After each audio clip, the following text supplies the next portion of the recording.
Greetings, fellow autobiographic novelists. Tiki here. And BlueDragonFive. And welcome to the Kickback Cafe, the show where we kick back, relax, and talk about anything but Disney. And tonight, BlueDragonFive, my God, this is a big occasion for the channel because tonight is our first ever comic review for the So You Want to Be in a Imagineer YouTube channel. The first ever comic review. Can you believe that? A little.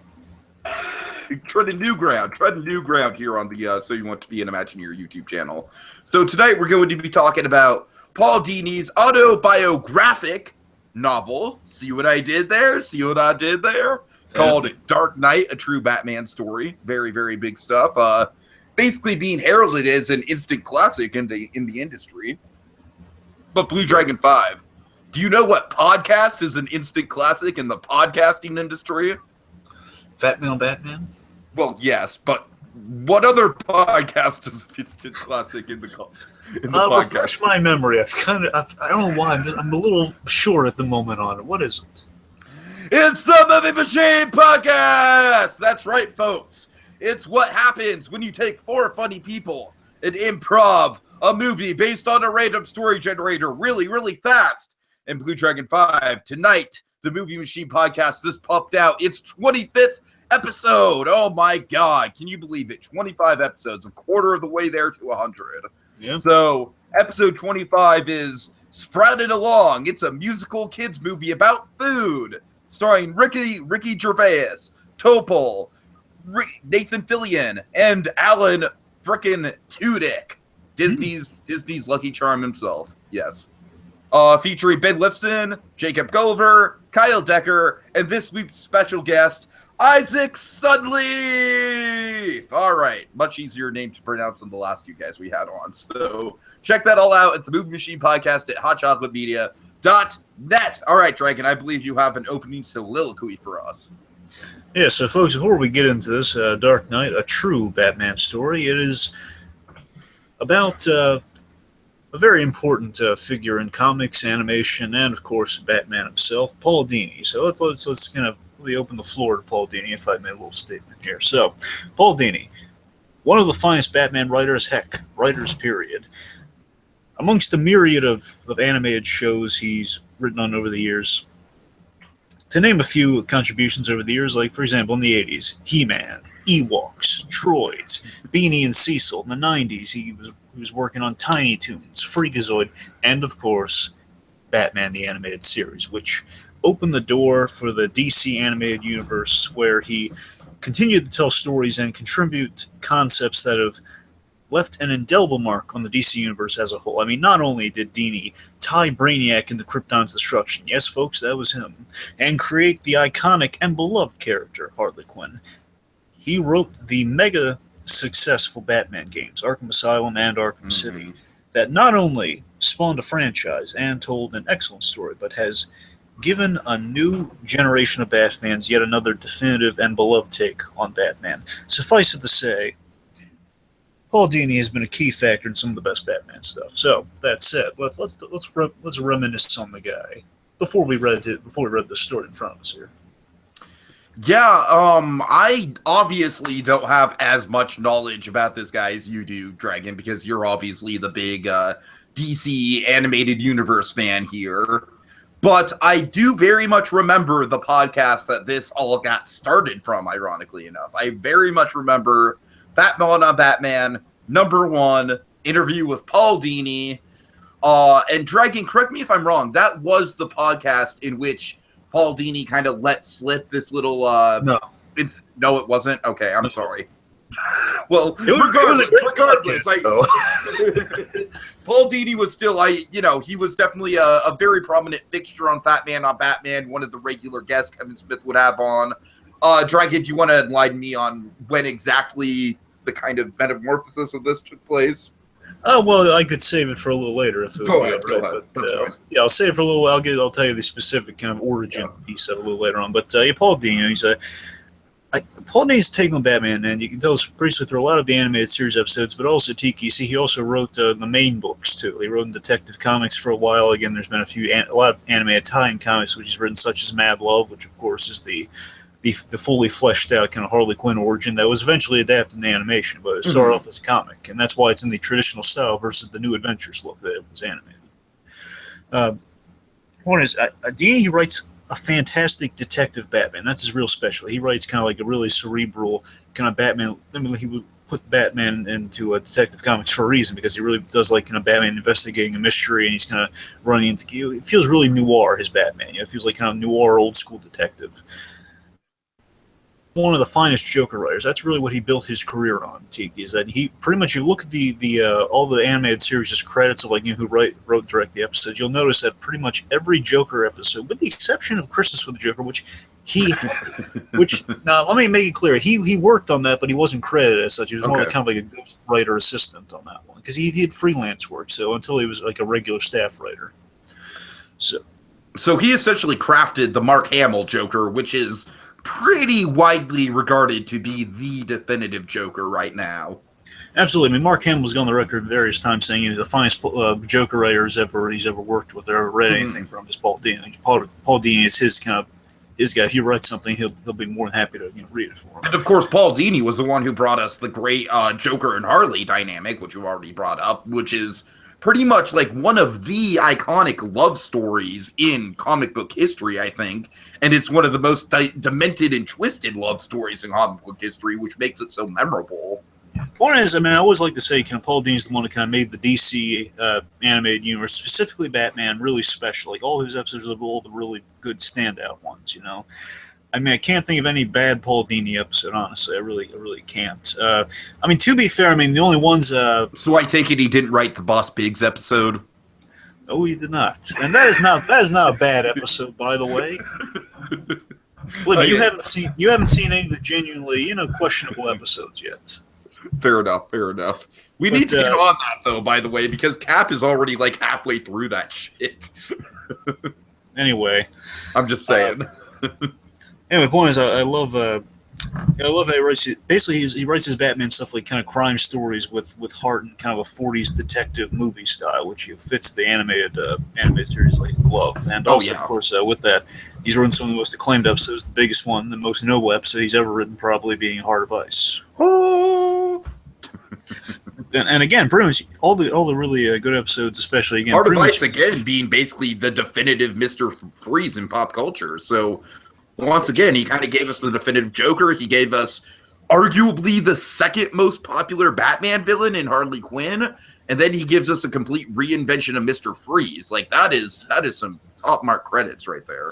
Oh yeah, and with for me, Tiki, just to show you this, the mark Dini's kind of left on me. Like my top 3 Batman writers is kind of my writing idols, so to speak. I mean, mainly 2 of these guys are my writing idols, but Paul Dini, Scott Snyder, and Denny O'Neil. Those are the top 3 Batman writers, in my opinion. Of course, Scott Snyder's kind of my writing idol, but Dini for me is he's like the godfather. This is the guy who kind of wrote the book on how to do a Joker.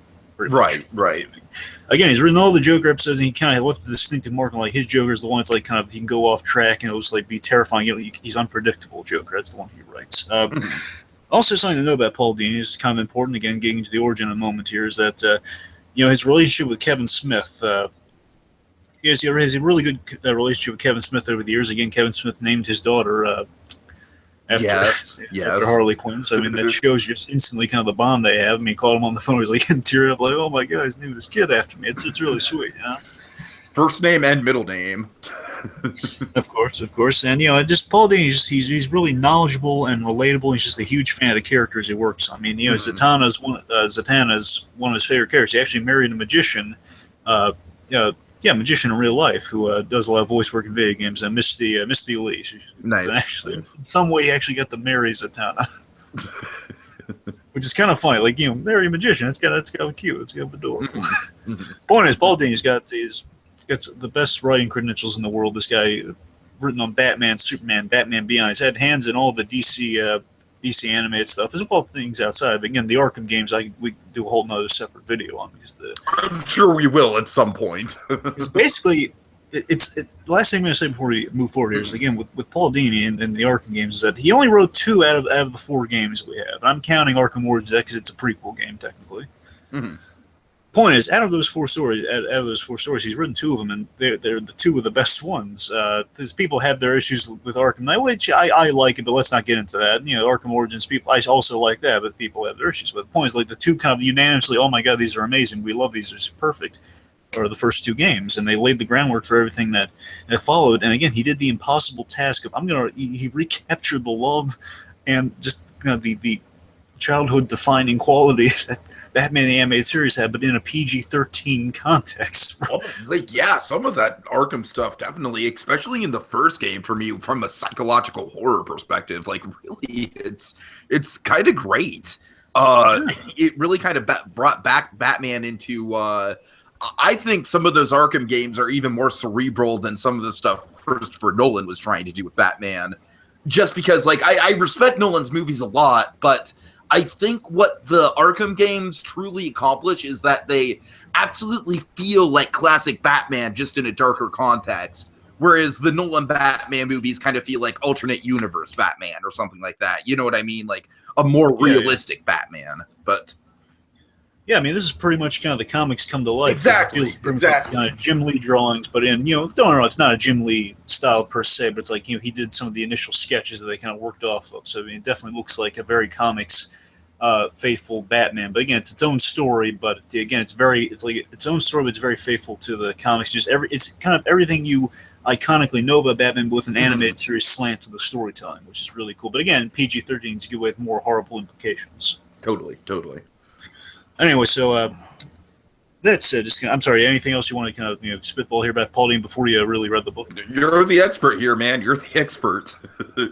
Like I said, I only had kind of like a cursory knowledge of him just based on his Fat Man on Batman appearances mostly. So sure, which those are excellent, by the way. Again, if you've as much as Tiki and I are defenders and we are fans of Gotham, these 2 guys, Tiki, tell me, listen to the Shadow of the Bat podcast. I was listening to this just to refresh myself beforehand.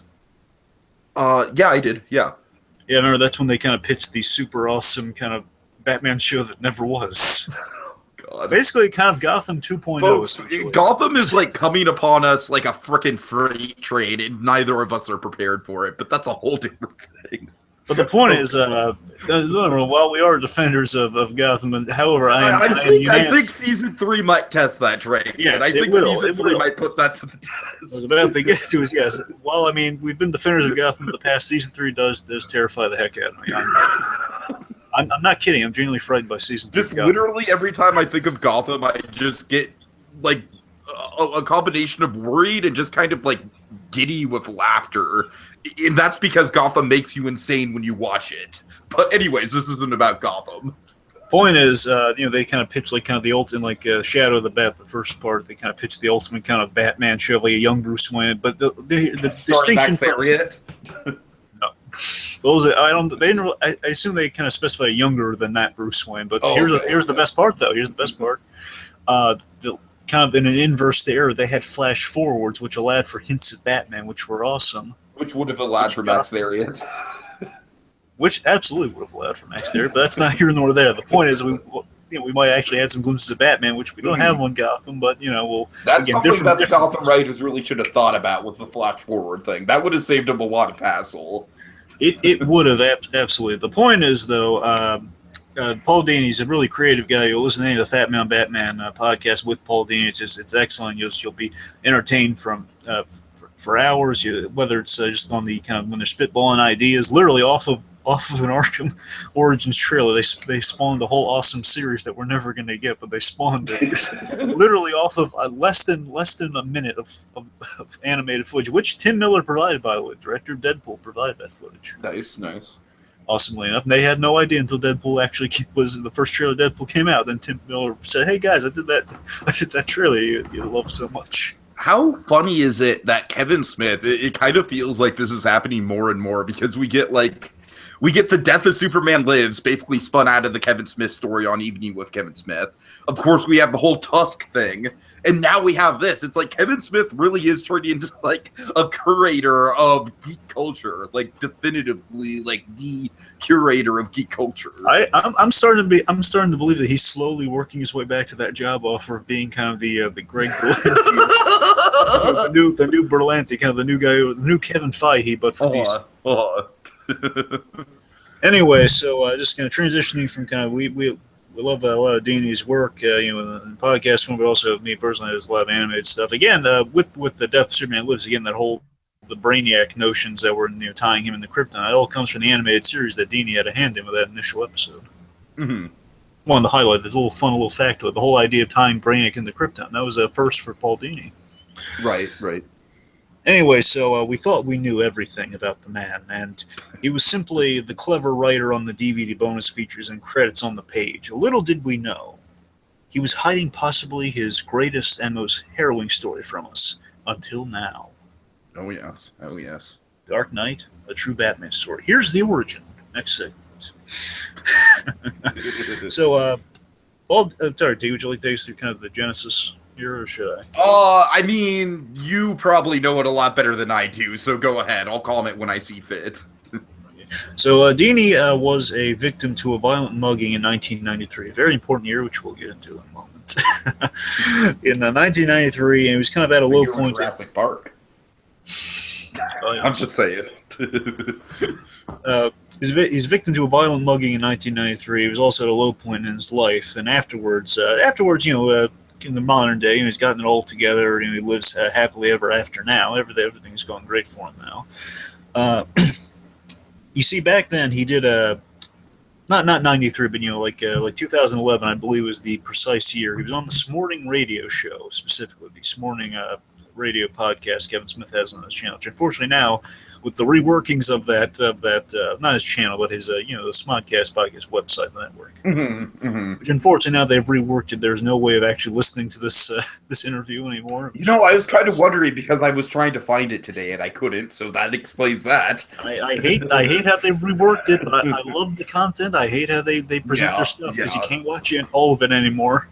I can't watch the Hollywood Babylons from the very beginning anymore. I'll go and jump in their hoops to get everything. Doesn't matter. Points.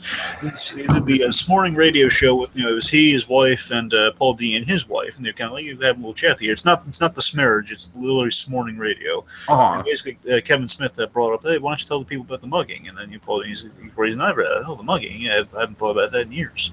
He tells a story about the mugging, which we're gonna have to go in his honor on that one because again we can't listen to it ourselves. Point is, afterwards, in the conversation, Kevin Smith tells him in casual conversation, "Oh, if that happened to me, man, I would never leave my house." He says, "Of course you would. That's BS. Of course you would. You're a film director. You gotta get out there." And then Paul Dini, the idea is now Jess, and Paul Dini said, and again, I love that Kevin Smith is kind of the inciting incident for this idea. By the way, just showing the power of Kevin Smith. Which is a reoccurring thing with Kevin Smith in his career, it seems. And again, it also strengthens the bond between these two guys. He literally named his daughter Harley. Oh, absolutely. Right. Basically, afterwards, kind of the thought was in Dini's head. There might be a story in recovering from the incident, recovering from the mugging through Batman. Basically showing that journey of recovery, but through Batman in his mind, showing Batman's effect on his life at that time. So he pitches the story to, he works on the story, pitches the idea of it to Dan DiDio and Jeff Johns, kind of the head honchos at DC, and they give it the okay. But they also suggest, because recently, I don't know if it was like recently, I don't know quite how recently, it was a few years back, I guess, because he's working on this too. They suggested for the Vertigo line. See, before Tiki, they worked with Vertigo. They didn't own Vertigo. Now they officially own Vertigo, which is why they were able to release it the way it is. So, and Vertigo essentially allows them to kind of go for edgier content without being subject to continuity in the DC universe. Right. Kind of like the new Elseworlds line in a way. Which is nice because, I mean, we're going to break it down, but at the end of the day, this isn't a Batman book. It's a Paul Dini story that kind of has Batman as a figure. Certainly. Again, you don't have to worry about Batman, not having the underwear on the outside anymore. Right. You can have your classic Batman. Even the Arkham games have Batman with the underwear on the outside. I mean, come on, what's Hollywood got against it anyway? So, the point is, that's kind of the origin. It's really kind of the origin of the piece. And should we go into the plot, or would you like to? Do you have like kind of a quick summary for the plot? Yes, I do. Go ahead. Get So it let's out. see. So plot-wise, Paul Dini walks us through his life story through storyboarding. He grows up. He grows up a shy kid with a big imagination, love for comics, which leads to him writing for Batman the Animated Series, and specifically Mask of the Phantasm, which comes into a big way. Which again, I love Mask of the Which was Phantasm. then called Batman Masks. Yes. So while stewing on life choices, he's violently mugged. Yeah, stewing on his life choices, he is violently mugged, and essentially after his really bad night, it was not one bad day, but one really bad night. I like to think of it. He gets reconstructive surgery, and that starts a long road of recovery, namely finding a point to Batman. It's really his journey. It's not only a journey to physical recovery, it's also kind of recovery to where he was of like kind of being this accomplished, really awesome Batman writer. Just kind of find the point to the character. Because, being mugged and being a victim of violent crimes, kind of losing kind of his connection to the guy. That right there is basically the whole kind of the crux of the story for me is kind of like, how do you define Batman when you've been through something that almost delegitimizes Batman? Absolutely. So basically, it's namely finding a point to Batman and his life via conversations Right. with various Batman characters until ultimately Dini gets back into the swing of things, turns his life around for the better, and confronts his doubts at the aforementioned storyboarding session. And that's the plot in a nutshell. Okay. All right, Dragon. So we're going to break this down using a screen share. So let me just. Make sure you lock the screen. The screen has been locked since before we were on air, sir. Hooray! Okay, hold on one sec. Let me just. So let me recommend another good book for you, folks. It's called Batman Animated. If you want to see some of the awesome product placements that Paul Dini has in his apartment, actually go check out that awesome coffee table book, and you'll find all the interesting little product placements, and not just product placements, also like some really excellent stories behind the making of Batman the Animated Series. Okay, back to this. Cool. So, Dragon, we're just going to go ahead and kind of flip through this thing as we go through. Kind of go panel for panel, but Dragon, it's a shame because what would have made this a lot easier is if we actually had the book in front of me, like the physical copy of the book and stuff like that, and we could just flip through the pages instead of working with this digital format. That would have made things a lot easier, right? It's kind of unfortunate that we don't have that. Yeah, I'm more of a print guy myself. Well, guess what, Dragon? What? Huzzah! It's surprise! What does surprise you on air with it? My comic book shop actually emailed me like an hour after I got the digital copy and it was like, hey, come pick up your physical copy. I'm like, well, okay, because I like physical things. Yay! So, Dragon, we'll see how it works. If you want to do the screen share for certain things, that'll work too. But if you want me to flip through, then we got both. I just kind of wanted to surprise you on air with this. So. Oh, okay. Well, what do you know? Okay. We probably should try to use both anyway. So. Okay, fair enough. Okay. All right. I'm sorry. I just kind of wanted to make a moment out of that. So. Okay, so what do we got? Okay, so let's start with, we're going to go through our characters here, folks, and of course the title character himself, Paul Dini. Let's just focus right now on kind of past Paul Dini, the Paul Dini that our narrator is kind of taking us through, how he was in the past, and basically the guy who went through all this in the story. Oh yeah. So past Dini we see early in his life here with kind of the Invisible Kid segment. We see Dini's he's an isolated, shy kid, which is wonderfully illustrated through him like being kind of the one kind of all white character through going through school and everything. You're showing like I think we've all kind of been there at some point, or at least kids who have this experience of like they feel invisible except to bullies, just an invisible exception of the guys that are kind of snickering at you in the corner. Yeah, it's this book definitely does a good job of kind of illustrating to us, and quite literally illustrating, because I think the illustrations in this book are absolutely incredible, and I think it's the best thing about this book to me. But it does a good job of kind of illustrating like the different stages of grief that you go through throughout your life, and kind of how in this stage, like he says, he's kind of talking about the coping mechanism of making himself invisible. Go ahead. Yeah. He starts off as kind of this isolated, shy kid who channels a lot of his frustration and his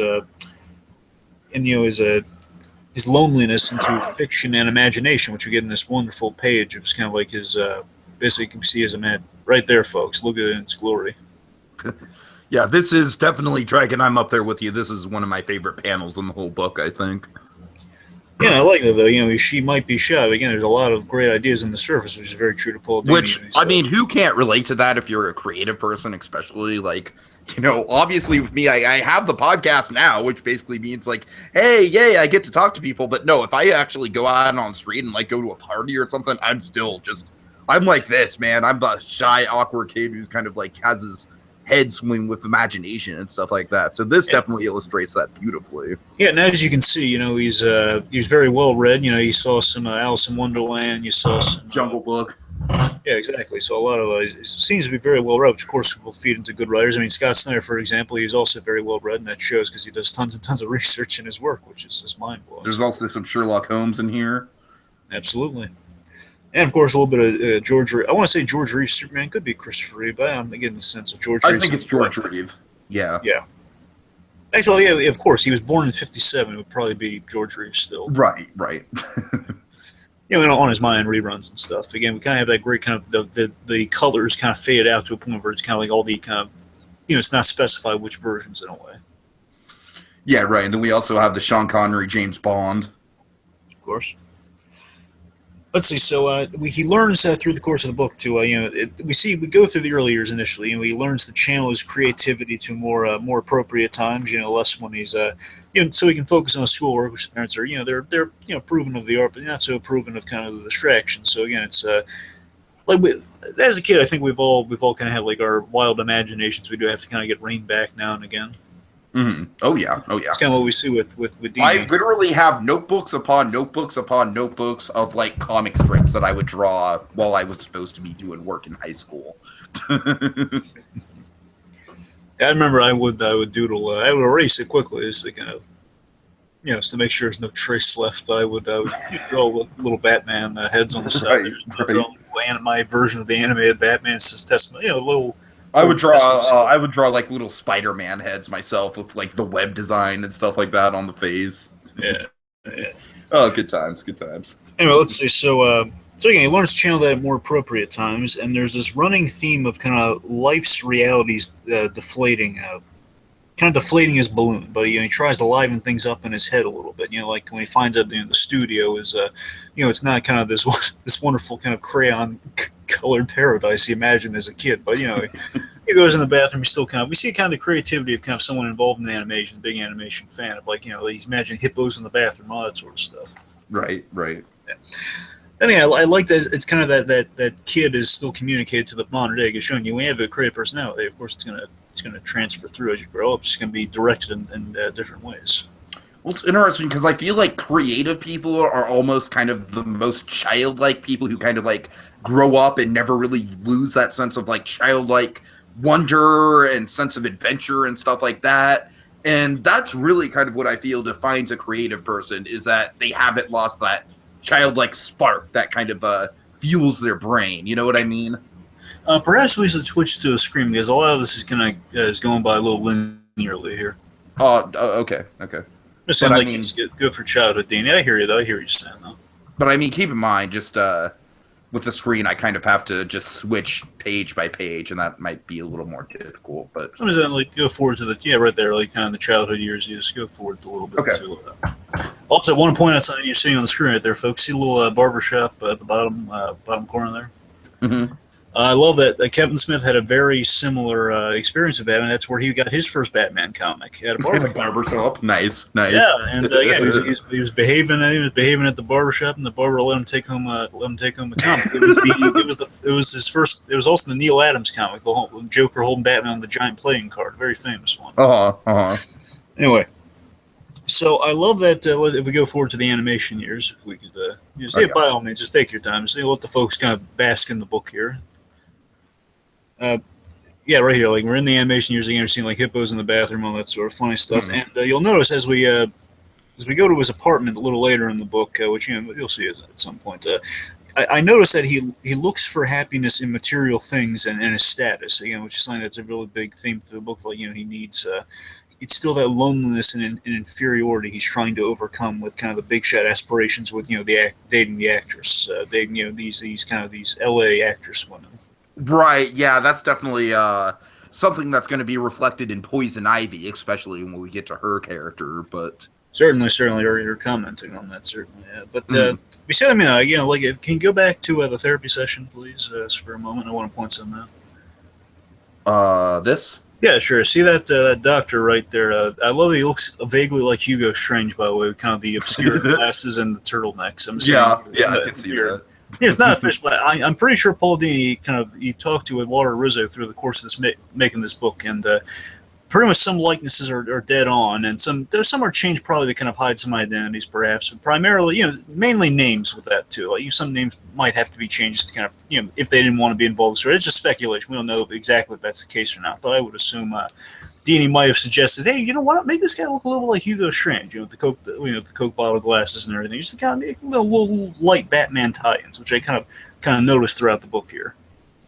Yeah, and just kind of going on the art, I just love how the contrasting color, where this guy's kind of like all in blue, and then we have the actual flesh color of the child Dini right here. Like, even within just panels, Dragon, there will be two different styles of artwork kind of colliding with each other.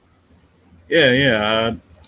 I love that you can follow kind of a through line with kind of Dini's childhood to where he is in his adult, because it all kind of makes sense linearly. That he starts off as kind of like a shy kid who gets bullied, and he's keeping all the creative, like, good stuff, and in his private moments here, like with the imagination, him holding a little model kit and everything here.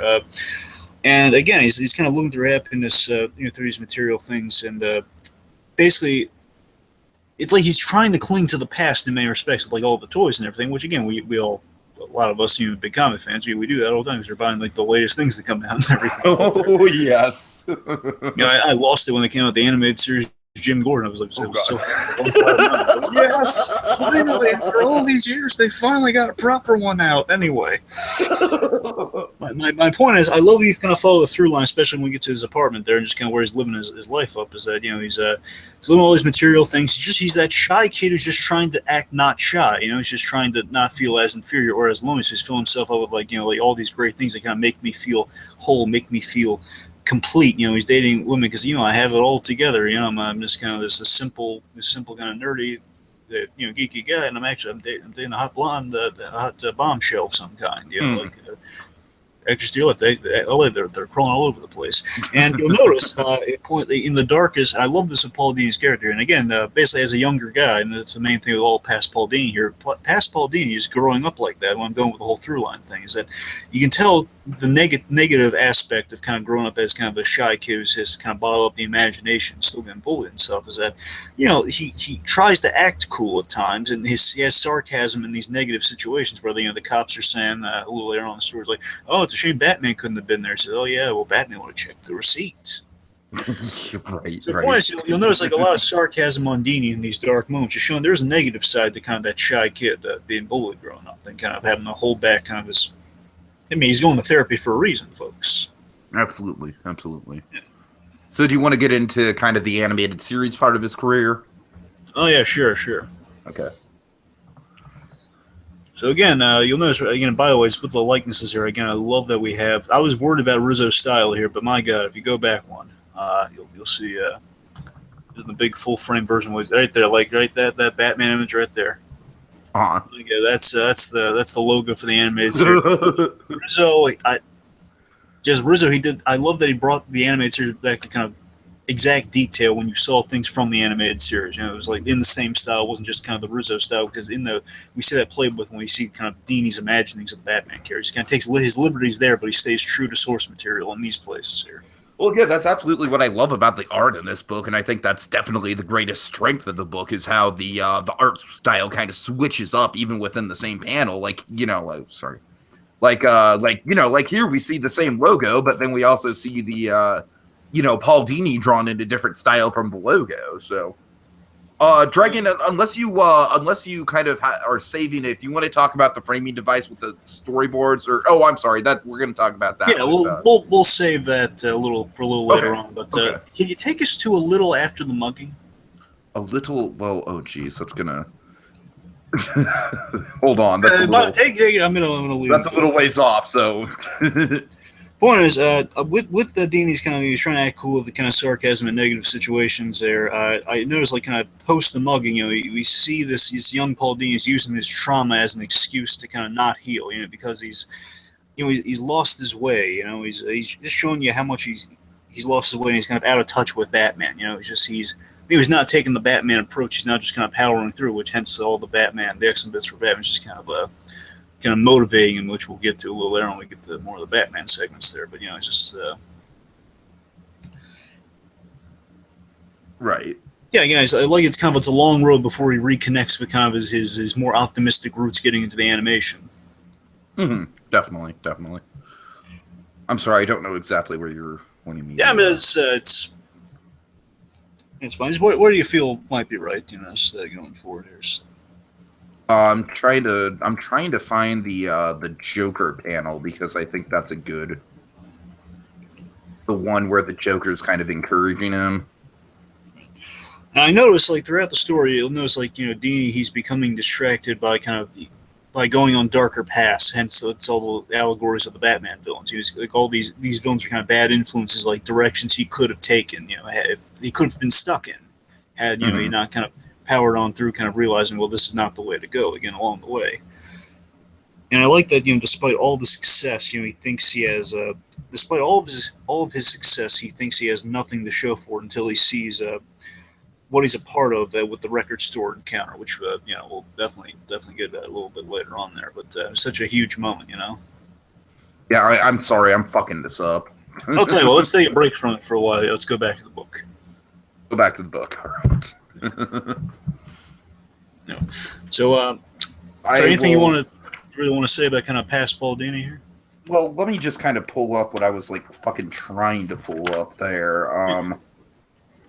Let's talk about kind of how I'm sure we'll get into it, but I think what you were talking about is kind of how the Joker definitely does play a role in that kind of side of Paul Dini, where he just kind of wants to wallow and feel sorry for himself and stuff like that, and just kind of sit home and play video games.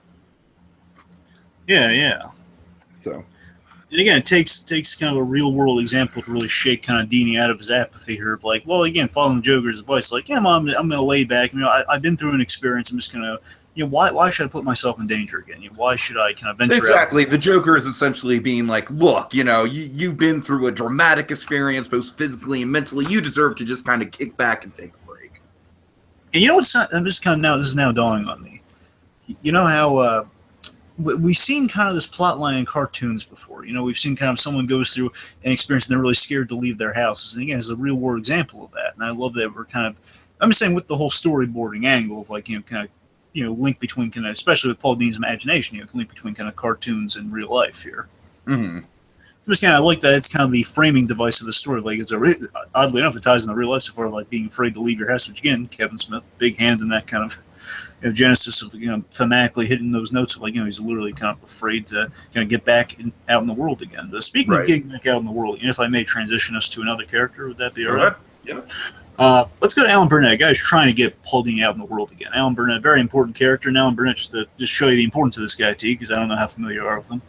Not very familiar at all, really. One thing I know you do know about him is that he wrote the Two-Face episode from Batman Animated Series. That was one of his big. Point is, Alan Burnett, he's someone who's pretty much he's been involved in almost every Batman-related animated show. I want to say until now, but like basically until Beware the Batman, the CGI Batman show onward. I think he's been involved in Batman every other iteration before that, though. Mm-hmm. Alan Burnett, he's always been kind of like with an actual godfather of animated Batman. Like this guy his name is always in the credits. Yeah, and like you said, throughout the story, he's definitely kind of just playing the role in basically being like, hey, look, essentially this guy is almost kind of like, we're going to get to Batman's role in the story, but this guy is almost kind of like the real life equivalent to the Batman, where he's just being like, look, we're we're really sorry that this happened to you, but you need to get back to work, you know, and he's not doing it in a negative way or anything. He's doing it for Dini's own benefit because he doesn't want to see Dini just kind of wallow away and feel sorry for himself, and he knows how much of a talent Dini is. Yeah, and you know what's great? I tell you, every time I reread this book, and it's probably like the fifth time, well, given like, refreshing myself today, I mean, kind of 5.5 times I've read this book. I mean, it's fifth last kind of half time, just kind of, go through a few panels to kind of see what we might be working with visual-wise here. But point is, just every time I read this book, I have a new experience with it, which is, again, is probably a mark of a good book, as it is kind of a mark of a good movie. You find new things about it. And absolutely. With Alan Burnett's characters, kind of breaking down the characters this time around, it's kind of, I found a lot of interesting things about his character. But building up to that, I just want to say I like that he is somewhat stern because he's the leader of the Batman animated series team. Essentially, he's kind of the appointed leader of the Batman animated series writers' room, and and of course this story does kind of have a little bit of a ticking clock element to it because Mask of the Phantasm only had 11 months from from basically the start of production to release date. So, which is insane, by the way. And I know, you gotta remember, folks, especially insane considering that it's basically gaining traction as the best Batman movie. And of course, it was the first ever full-length animated superhero film. Right.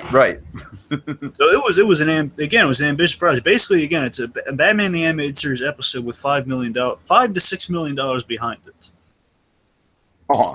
In budget. So I mean, again, it had there's a lot of money invested into it at the time. There's a lot more, bear in mind. And again, there was a lot of writing. It's a very last-minute decision. Basically, to get what they had to do for this also is that basically it was in the kind of like a letterbox format. They had to kind of take it from the direct the video format and basically make it into a large kind of widescreen format for the for the movie theaters, in which basically they had to take pretty much every frame of footage and they had to add basically kind of add and subtract from it here and there to kind of make it fit the whole screen. Nice. So, right here, Dave, that is an excellent frame. Keep that frame up for a while. I want to talk about that one right there. Okay. So basically, Alan Burnett is going to talk about the guy for a second, building to that image. He was a driving force behind the Phantasm story, as we learned early in the stories. And he is because again, he's pretty much he's producer on just Batman animated series as a whole. Again, producer on a lot of the animated Batman stuff. So points again, he leads the room. That's the best way I can put it. He's the guy who leads the room. He kind of directs the writers what to do. And he was the driving force behind Phantasm's story because it was a feature-length love story for Bruce Wayne in Citizen Kane style. Essentially, that's the best way I could describe Batman: Mask of the Phantasm without kind of spoiling anything.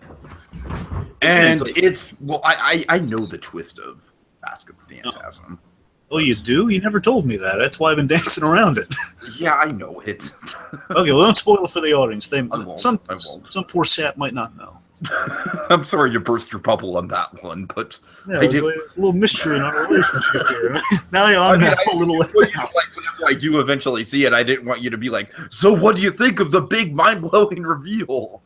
Yeah, I was absolutely going to be like, I was waiting to see what he... No, anyway, I'm sorry.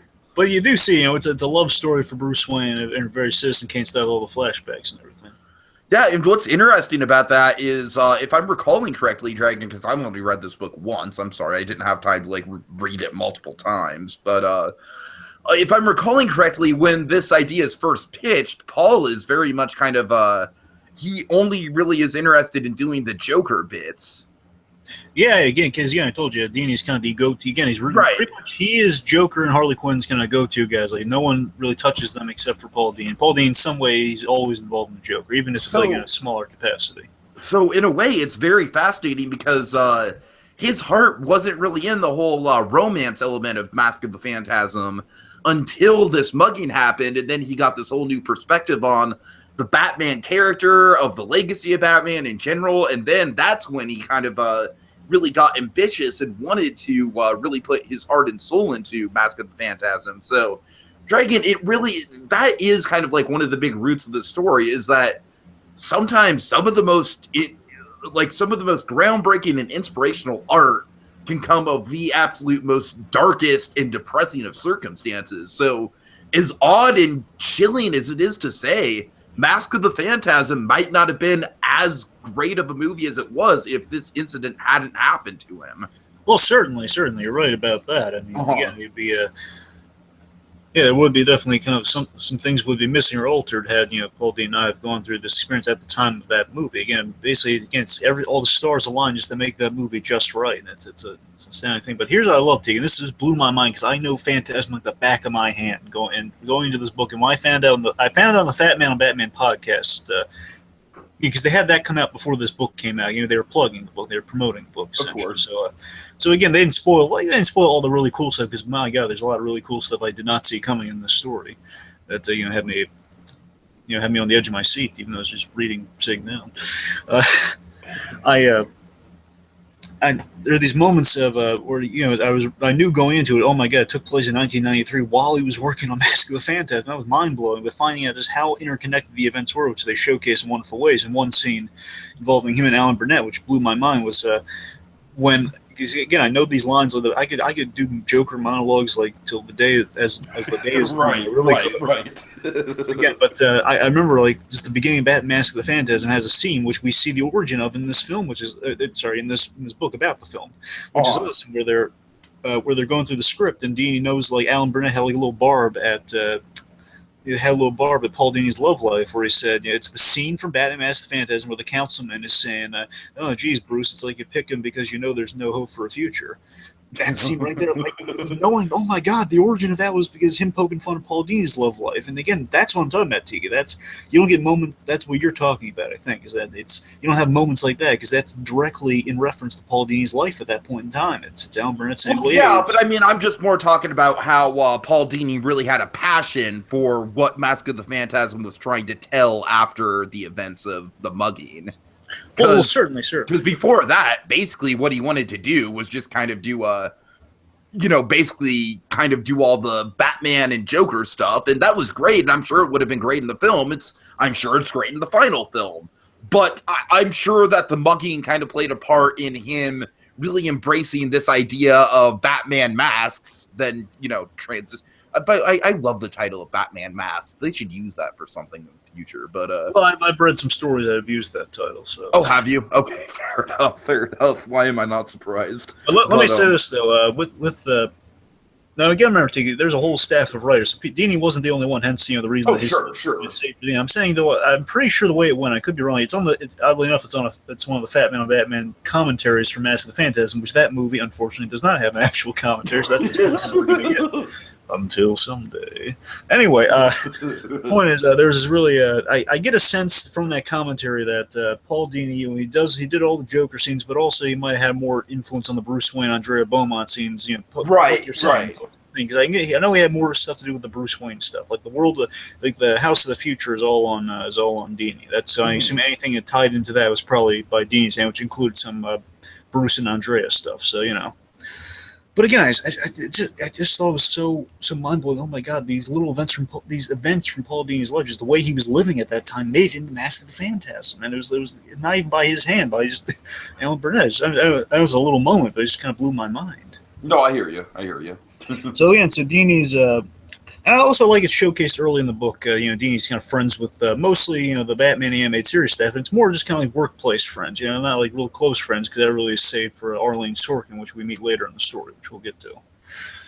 And Burnett, what I love about Burnett in the story now, Burnett, I love his role in the story. Is that he lends support, and throughout the story, and rereading, so to be sure of this, he wants to help Paul. There's no threat on Paul Dini's like career or anything because he knows what he's been through. He's very sympathetic towards him. At no point is there like a threat of like I'm going to fire you if that happens. No, absolutely not. Just he wants to help him even after he gets like pneumonia at some point. He knows Dini needs bed rest. He's not annoyed or anything. Like okay, well I'll give you more time, but just seriously tell me if you're considering if you're going to come back or not. Again, not in a threatening way. Just like, are you going to come back? I think he's asking about his return, and it's such a triumphant moment later in the story. Just kind of like, I'm here all week, Alan.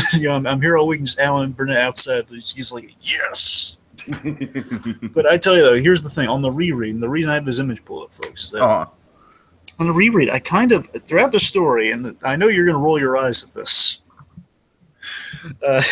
Seriously, throughout the story, I kind of noticed like we have like all these other iconic Batman characters, and there are a lot of really hints at some other archetypes. Again, like Hugo Strange, and with the redhead in the story, she kind of rings true to a lot of Batman characters with red hair, which I'll get to.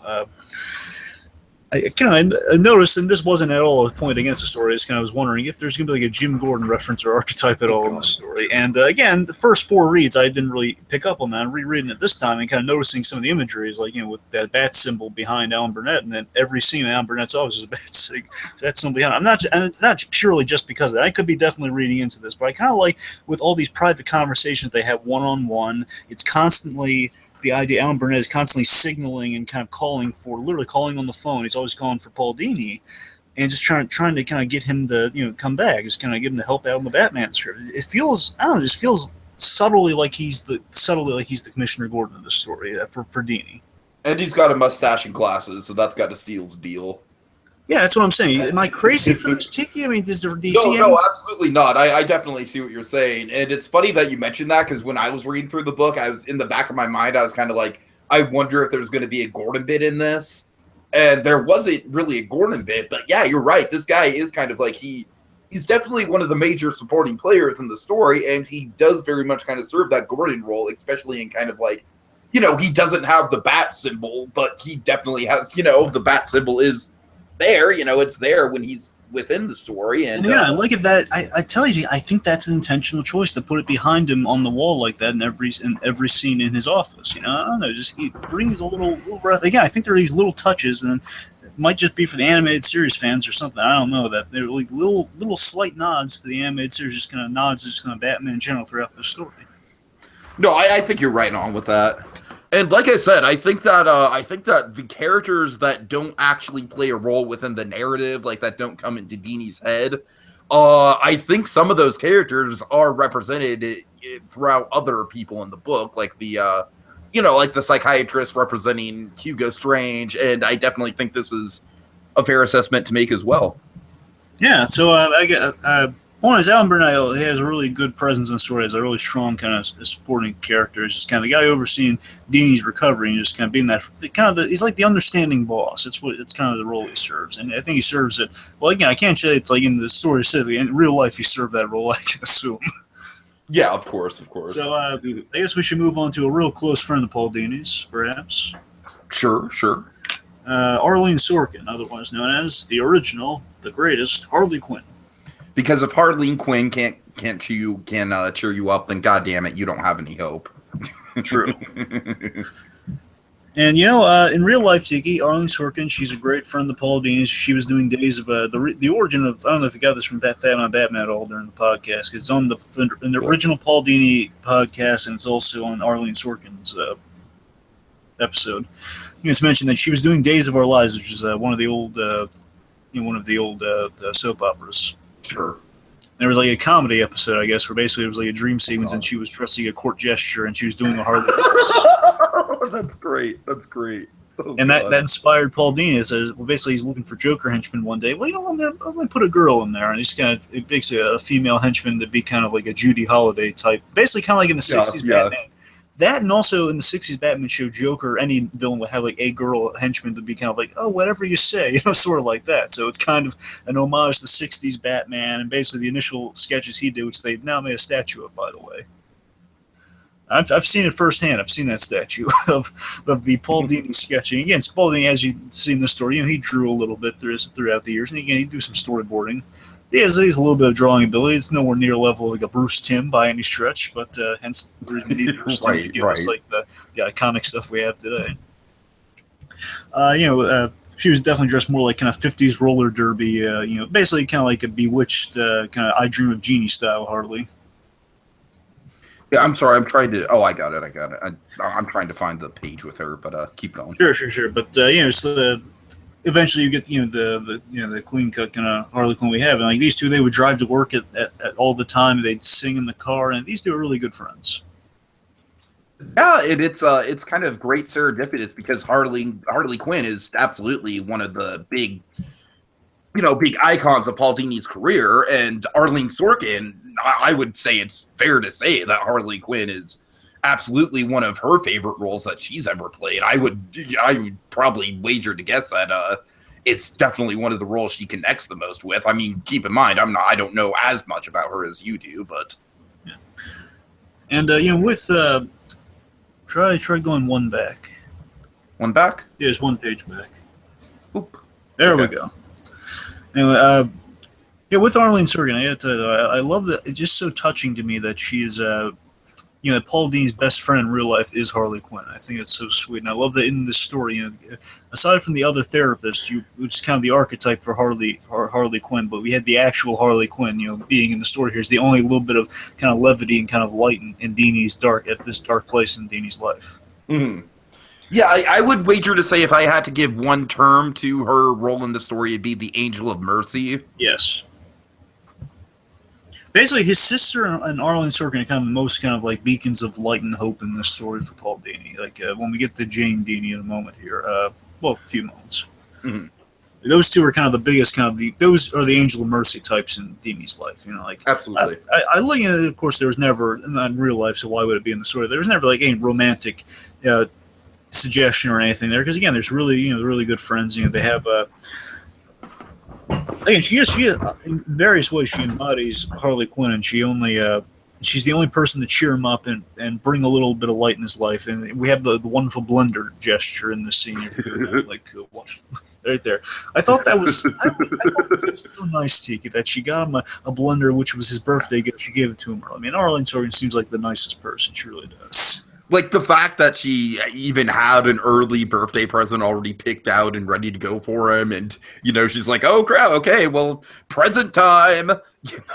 And I think it's nice that before this scene, which is really great, we kind of finally get to see her. But initially, she's like, Dini calls her in the dead of night to kind of tell his friend what's happened to him. Not to get sympathy, but just to kind of let's do the responsible thing, let Arlene know, because I mean, who else is he going to tell? Really, he's kind of all alone. And he makes the calls like to the doctor, to the studio, tell him they won't be in the morning, and to the family because you have to. Mm-hmm. But that's the next morning. Though. I love that one of his immediate calls is Arlene Sorkin because she's really she's close by too. It's like the best friend he has in L.A.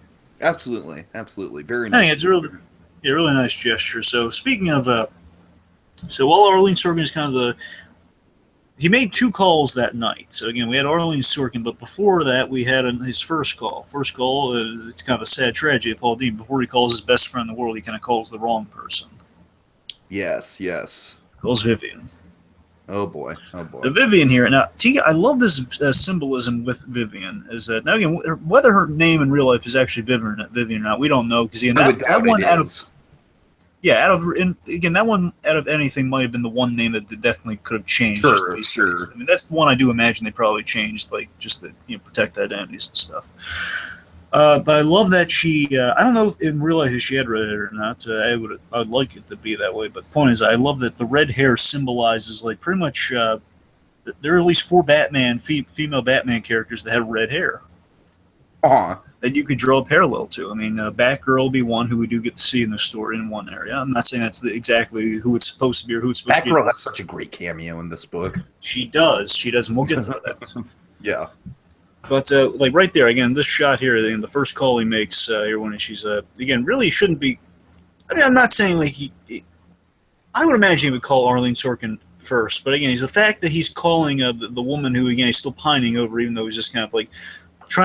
right now he's trying to get sympathy out of Vivian. That's the purpose. Wasn't this like right after the whole brutal "let's be friends" conversation? I remember that all took place on one night. Again, she shot him down, and in retaliation, that's when he walked the other way, which led to the mugging. All of that connected to literally kind of like a one bad day scenario, one bad night. Exactly. I don't mean to make light of that. I'm just saying that's kind of what happened, and that's kind of another premise of this book. Is if you want to look at it that way, you can look at it as kind of one bad night, really kind of threw Paul Dini's life into upheaval. Yeah, right. Anyway, so I like with the vision right here of the red hair, which we do get to see her face early, and I'm just saying this specific shot, the lighting accentuates my point here. Okay, yeah, I can't say enough good things about the art in this book. I love how her entire body is just silhouette. We have the yellow background, and then we have the red hair. It's so well composed, just that single panel. Yeah, but I mean, here when I was reading the book to you, these are the other characters that kind of came to my mind of like what this is kind of in reference to, or at least kind of draws a parallel to. Because my initial pull, and I think you might have seen her in the episodes you have seen her. You might have, but you'll see her in the animated series. Veronica Vreeland. Veronica Vreeland was the rich socialite friend of Bruce Wayne. So again, he had no romantic thing with her, but she was just like a rich friend who's real kind of snobbish. But just like for appearances, he hung out with her. Right. And you can see kind of the parallel there. Veronica Vreeland, Vivian, again, another V name, first of all. Who's V? There's a V in the name. She got red hair. She is kind of someone. Dini's kind of looking. He's dating her to kind of look better by comparison. Mm-hmm. And again, she's just kind of this oblivious kind of LA actress. She's stringing, on some level, neither of them are kind of likable in this situation because she's stringing the poor guy along. And she has to, I read it more as obliviousness. What did you read it as? Just like she doesn't care or just oblivious? Maybe a little bit of both. Like, honestly, it's kind of just one of those situations that's very relatable. I mean, what guy has not been in a situation like this where, where it's pretty obvious, I don't know, but you know what, Dragon, I do kind of like, because I've been in situations where it's like, hey, like me and you'd be really good together, but no, you want to stay friends? Okay, that's cool, I guess. Yay, friendship. But with Paul Dini, you're right, Dragon, it is kind of like a fascinating little, a bit of a moral gray area here, because really, he doesn't care all that much for this woman in her own right, it's like, she's definitely not like a soulmate to him or anything like that. She doesn't have anything to do with geek culture. Like you said, she's basically just a status symbol. So yeah. I do like the ambiguity of that. I like how basically they're being shitty towards each other in different ways. Yeah, and again, not in like a malicious way. Of course not. These subtle ways that neither of them are kind of on the same wavelength too. It's that right. Paul Dini here, he's still using.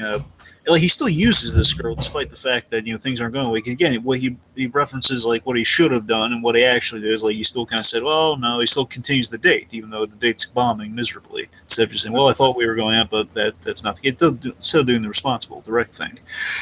It's like unbeknownst to her, he's actually trying to, in some ways, and this is showing the kind of the dark period of Dini's life here. He's pursuing relationships that have no future whatsoever. Again, like the little reference in Mask of the Phantasm. He's unbeknownst to this girl, again, who's either oblivious or doesn't care. He's trying to, in some way, abuse her.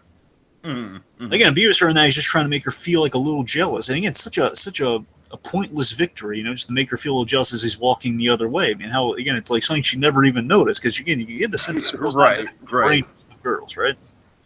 Yeah. I mean, she thinks he sees Spielberg every day.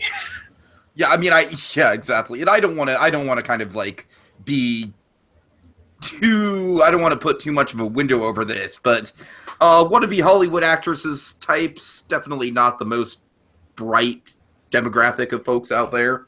Yeah, I just kind of thought of her as kind of like she's vapid but harmless. It's like she's not like malicious. Just she just doesn't get it. Of course. And again, it's like very kind of career motivated, which we see another case later in the book of like someone who's really career motivated with like the first yet another kind of conquest of a statusy date he was trying for. Right. And again, just the fact that it's the first call he makes to me is really sad. Again, he's not calling his friend. He's just still holding on to hope that he can either make her feel and trying to manipulate feelings on this girl. Which again, like either make her feel sympathetic or guilty. Either one is equally as good of an option for him. And it's so sad that she doesn't really, like, I think she just makes a, oh, that's too bad. And then she just instantly goes into a store of, oh, wait, something like similar to that happening. Yes, yeah, absolutely. She just instantly goes into, like, the most superficial bullshit. Well, before we move on to kind of the villains of our story, I just want to mention flesh out the red hair thing real quick. That's all I want. So again, I mentioned Batgirl might be kind of a thing of with the iconic red hair, and you also have like Veronica Vreeland, which is I think is the most direct comparison. But the other two, it kind of dawned on me rereading the stories, like, well, she could be kind of an allegory for Poison Ivy, and Poison Ivy just being the unattainable woman. Oh, I absolutely caught. That's how I read it. I mean, I've only read the book once, but I absolutely read it as Poison Ivy when I read it through the first time. I mean, on this read, it kind of dawned on me, but the red hair could be open to various other female Batman characters. Like a lot of them have red hair, and again, technically, that's true. Technically, Vicky Vale has red hair, but not in the movies. So, it's fucking Vicky Vale. Technically, unless it's Vera Farmiga. Vera Farmiga is the only acceptable V. True, but let's not get off tack. Here's the last most interesting one I did come up with, like another red hair one, is that Andrea Beaumont herself, again working on Mask of the Phantasm. Andrea Beaumont, red hair. That's very true. Again, kind of the unattainable woman, and importantly, with Andrea Beaumont, let's just say the woman that could have stopped in Mask of the Phantasm, the woman that could have stopped Bruce Wayne from becoming Batman. In this case, the woman who had things gone well on the date, it would have prevented him from being mugged. Yep. Yeah, definitely. Sandra, I love all these little. Again, in Tiki, it's so rereadable, and there's so many interesting ideas and like these notions that kind of dawn on you every time you reread it. You know. Yeah, and that's absolutely what the best kind of literature should do, is kind of like open up those new revelations and open up those new interpretations. And I can't wait. Like I said, I only got this book yesterday, but I can't wait to take the time to really explore it. And keep in mind, Dragon, I was reading this thing like on a bus ride, so I literally I read it from going from Petaluma to Santa Rosa and then coming back from Santa Rosa to Petaluma. So that was about a 3-hour period on the bus. So I was kind of speed reading through it. So I apologize if I don't have like as deep of a take as you do, because obviously you've had more time with this thing. Oh yeah. Well, I was still the first time I read it, I was just still blown away. I was just absorbing everything. Sure, like, sure, definitely. Okay, let's go to our villains of the story, the muggers. The muggers. Okay, that's just bum bum bum. Oh God. Okay. Muggers, as we see, a very brutal scene in the book. Probably the centerpiece of the book, I would say. Absolutely, and again, with Rizzo's style, they are drawn very, very realistically, but also at the same time, I love how obscure they are, because they're kind of like, in certain points, like when they're basically, I noticed this little interesting thing with the art here. Again, we'll talk about the art a little bit more later on, but I'm just like, about the muggers specifically, is that when they're at their least terrifying, you know, you see more of their face, like their faces are not in shadow when they're kind of like, they are terrified of kind of an imagination of Batman. Sure, yeah. Yeah, right here though, you'll notice like they're in shadow, and you can't like they seem like they're black, or you know, again like just judging by his description he gave to the cops, you know, they're black and kind of they have some features like in L.A., bad part of town, you know. I also think it was just a brutally honest thing for Dini to put in, that he was that he didn't want to turn away from them because he didn't want to come off like he was racist. Absolutely. Again, it's Tiki. I mean, there's so many realistic elements. You're right, though. It's so true to life. Is that we have these thoughts. You know, like, you don't want to offend anyone just by making like a, you know, like making a turn or something. You know, like that's I think everyone would kind of have that thought go through there in these days, in these politically correct times. Yeah, right, and that's why kind of the whole thing just struck me, especially the whole like walking away thing, and then Batman is going to come in later and be like, no, 2 freaking hooded people were coming up to you in a predatory way, you idiot, you should have ran, you know what I mean? Yeah. Which is great, by the way. It's Batman calling him out on that. I'm sorry. Right. Because it's so accurate. Like, yes, why didn't you? The minute they were inching towards you, you should have run. Like, get on doors, scream at the top of your lungs, help, help.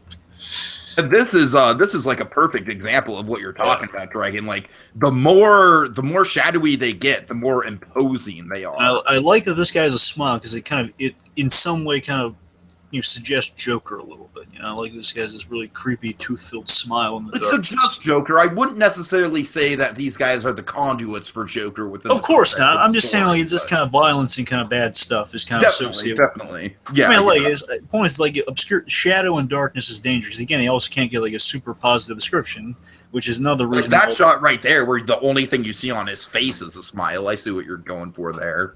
Exactly. That's what I mean. Like, you have this one smiling guy just kind of then they're both very happy while they're doing this too, which is really scary. These 2 guys are just scumbags, you know. They're really mean. I know it's an understatement. They really are mean. You think? I'm just saying, they go out. It's not just the fact that again, folks, seriously, we shouldn't be laughing at this. No, absolutely not. But I'm sorry, but just saying they're mean. You're right. That is just saying. I mean, they're insulting him, and like it's the fact. Again, this is how rad in real life, folks. I'm just telling you how cruel these guys are with me, and it's just they just really hate these guys, because they're not only just kind of shouting very hurtful statements, but before that they're insulting, because the way he was speaking to his date, of like, they're saying your life is so sad and pathetic, that's why we're gonna beat the ever-loving crap out of you. Well, the book definitely goes into the great thing about it is that this moment in particular, and Dragon, I feel like we shouldn't be talking too much about this. Well, yeah, sure. I mean, I'm just about to move on. Okay. But this moment in particular is definitely kind of puts you like, we, the viewers, are right there in Dini's shoes as we're experiencing this, you know? Yeah. And again, it's a very, let's just say, before we move on, so, you know, it's a very impactful part of the book. It's kind of like the middle, like, I don't know, like, page-wise, if it's the middle of the book. You know, it feels like it's kind of feels like definitely like the middle part of the story, if not. It's the centerpiece of the story, right? Age-wise, yeah. I mean, it is like all the events that follow are due to this much. This is kind of like our act the act break would follow this. Like, okay, well, now we got to see what happens next. Okay, so following the muggers here. So again, we've hit kind of like our low with the muggers. You know, these guys. You just hate these guys. You know, these guys. And I do like how you mentioned that they come back, and every time they come back, they're lighter, and you know, it just kind of makes like the memory is easier to deal with throughout the story. Yeah. Yeah. Anyway, so let's go to a beacon of light before we go to kind of our iconic Batman characters. Let's talk about Jane. Jane Dini, another little, not a lot to say on her. You know, another little. She seems to me like the nicest person. Do you even know where she is within the book? Well, I had that information. I think I did. I don't think you cited any Jane Dini stuff for me in the list you sent me. Well, I know I have a moment with her in the record store. I'm just trying to think if there's anything else with that. But the record store. Okay, I'll get to the record store. Okay. But the point is, what I love about Jane is that she seems to be the nicest person. You know, she gives him the woodpecker and then the hospital. Which when I say woodpecker, I mean Woody would. I'm convinced, Tiki, and I've mentioned this to you before. Is like again with the few changes here and there to kind of avoid kind of legalities and also like people's names being mentioned. I assume that Dini probably worked on the Woody Woodpecker cartoon, and they changed it in the book to Ivan Ivory Bill. Because I looked that up, I could not find the cartoon. I mean, I was like, was it Tiny Toons somewhere? No, like I don't think it actually exists. So, but he didn't work on; he worked with them. So, regardless, I think Ivory Bill, and it builds such kind of a sad moment too. Where he just kind of tosses the stuffed animal. So it's yeah. Don't talk about that too much either. Yeah. But, I love that all built. Jane Dini's thing is that she shows up to the hospital. She's the immediate family showing up to the hospital, just going to check in on Paul. And I love that by the end, kind of what her arc is kind of starting in the hospital. If you go a few panels down at your leisure, still one on the bottom left, right there. I love that bit right there. The "Of Course You Matter" bit, and I love how that comes back in the record store. Where it's like this whole idea that Dini's saying, "Well, yes, absolutely. Maybe I could have gotten justice, if I had gotten killed or worse." And it says, "Well, or if I mattered." It says, "Well, of course you matter." And of course, later on, you see the difference Paul Dini kind of helps to make later on, and that's purely she is an angel of mercy, absolutely. Tiki, she's the one saying, "Paul, you do matter." Again, she's not being hammy with it either. And a real quick funny story about Jane Dini in real life I want to mention to you. Okay, do that while I get to the panel that you're talking about. Well, I mean, yeah, sure, okay. The thing with Jane Dini is that she has a really funny story, and that was mentioned on one of the podcasts. Is that Paul Dini took her to see Howard the Duck because he was working with George Lucas around the Droids era, and basically they took her to see Howard the Duck, and she punched him in the arm because she was unhappy. Oh no!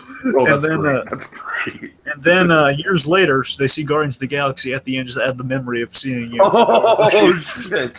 She punches him in the arm again, just saying, "Howard the Duck again?"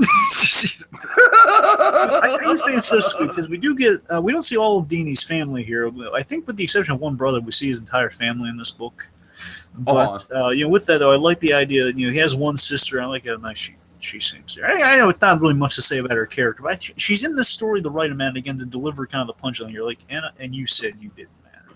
Well, yeah, exactly. It's basically like she kind of that whole thing is sewed in with the hospital visit, and then right here, we have the. We have the clerk just kind of talking about like, oh man, we really love all these things, and kind of, and again, this clerk, correct me if I'm wrong, Dragon, the clerk's talking about how the cartoons that Dini makes are kind of like a comforting thing for the wife who has cancer. Yes, and just to clarify, I mean, the one he's talking about it was Tiny Toons, which he worked on, but he didn't do the exact one he's talking about. The point still carried over that cartoons are a way of he and his cancer-ridden wife can seek enjoyment. She has her good days and her bad days, and those cartoons make the days good because this is the Warner Brothers jacket he's wearing. Says, "Oh man, we love those things." Mm-hmm. So, like you said, it's definitely it's a really good kind of bookend moment with the character for sure.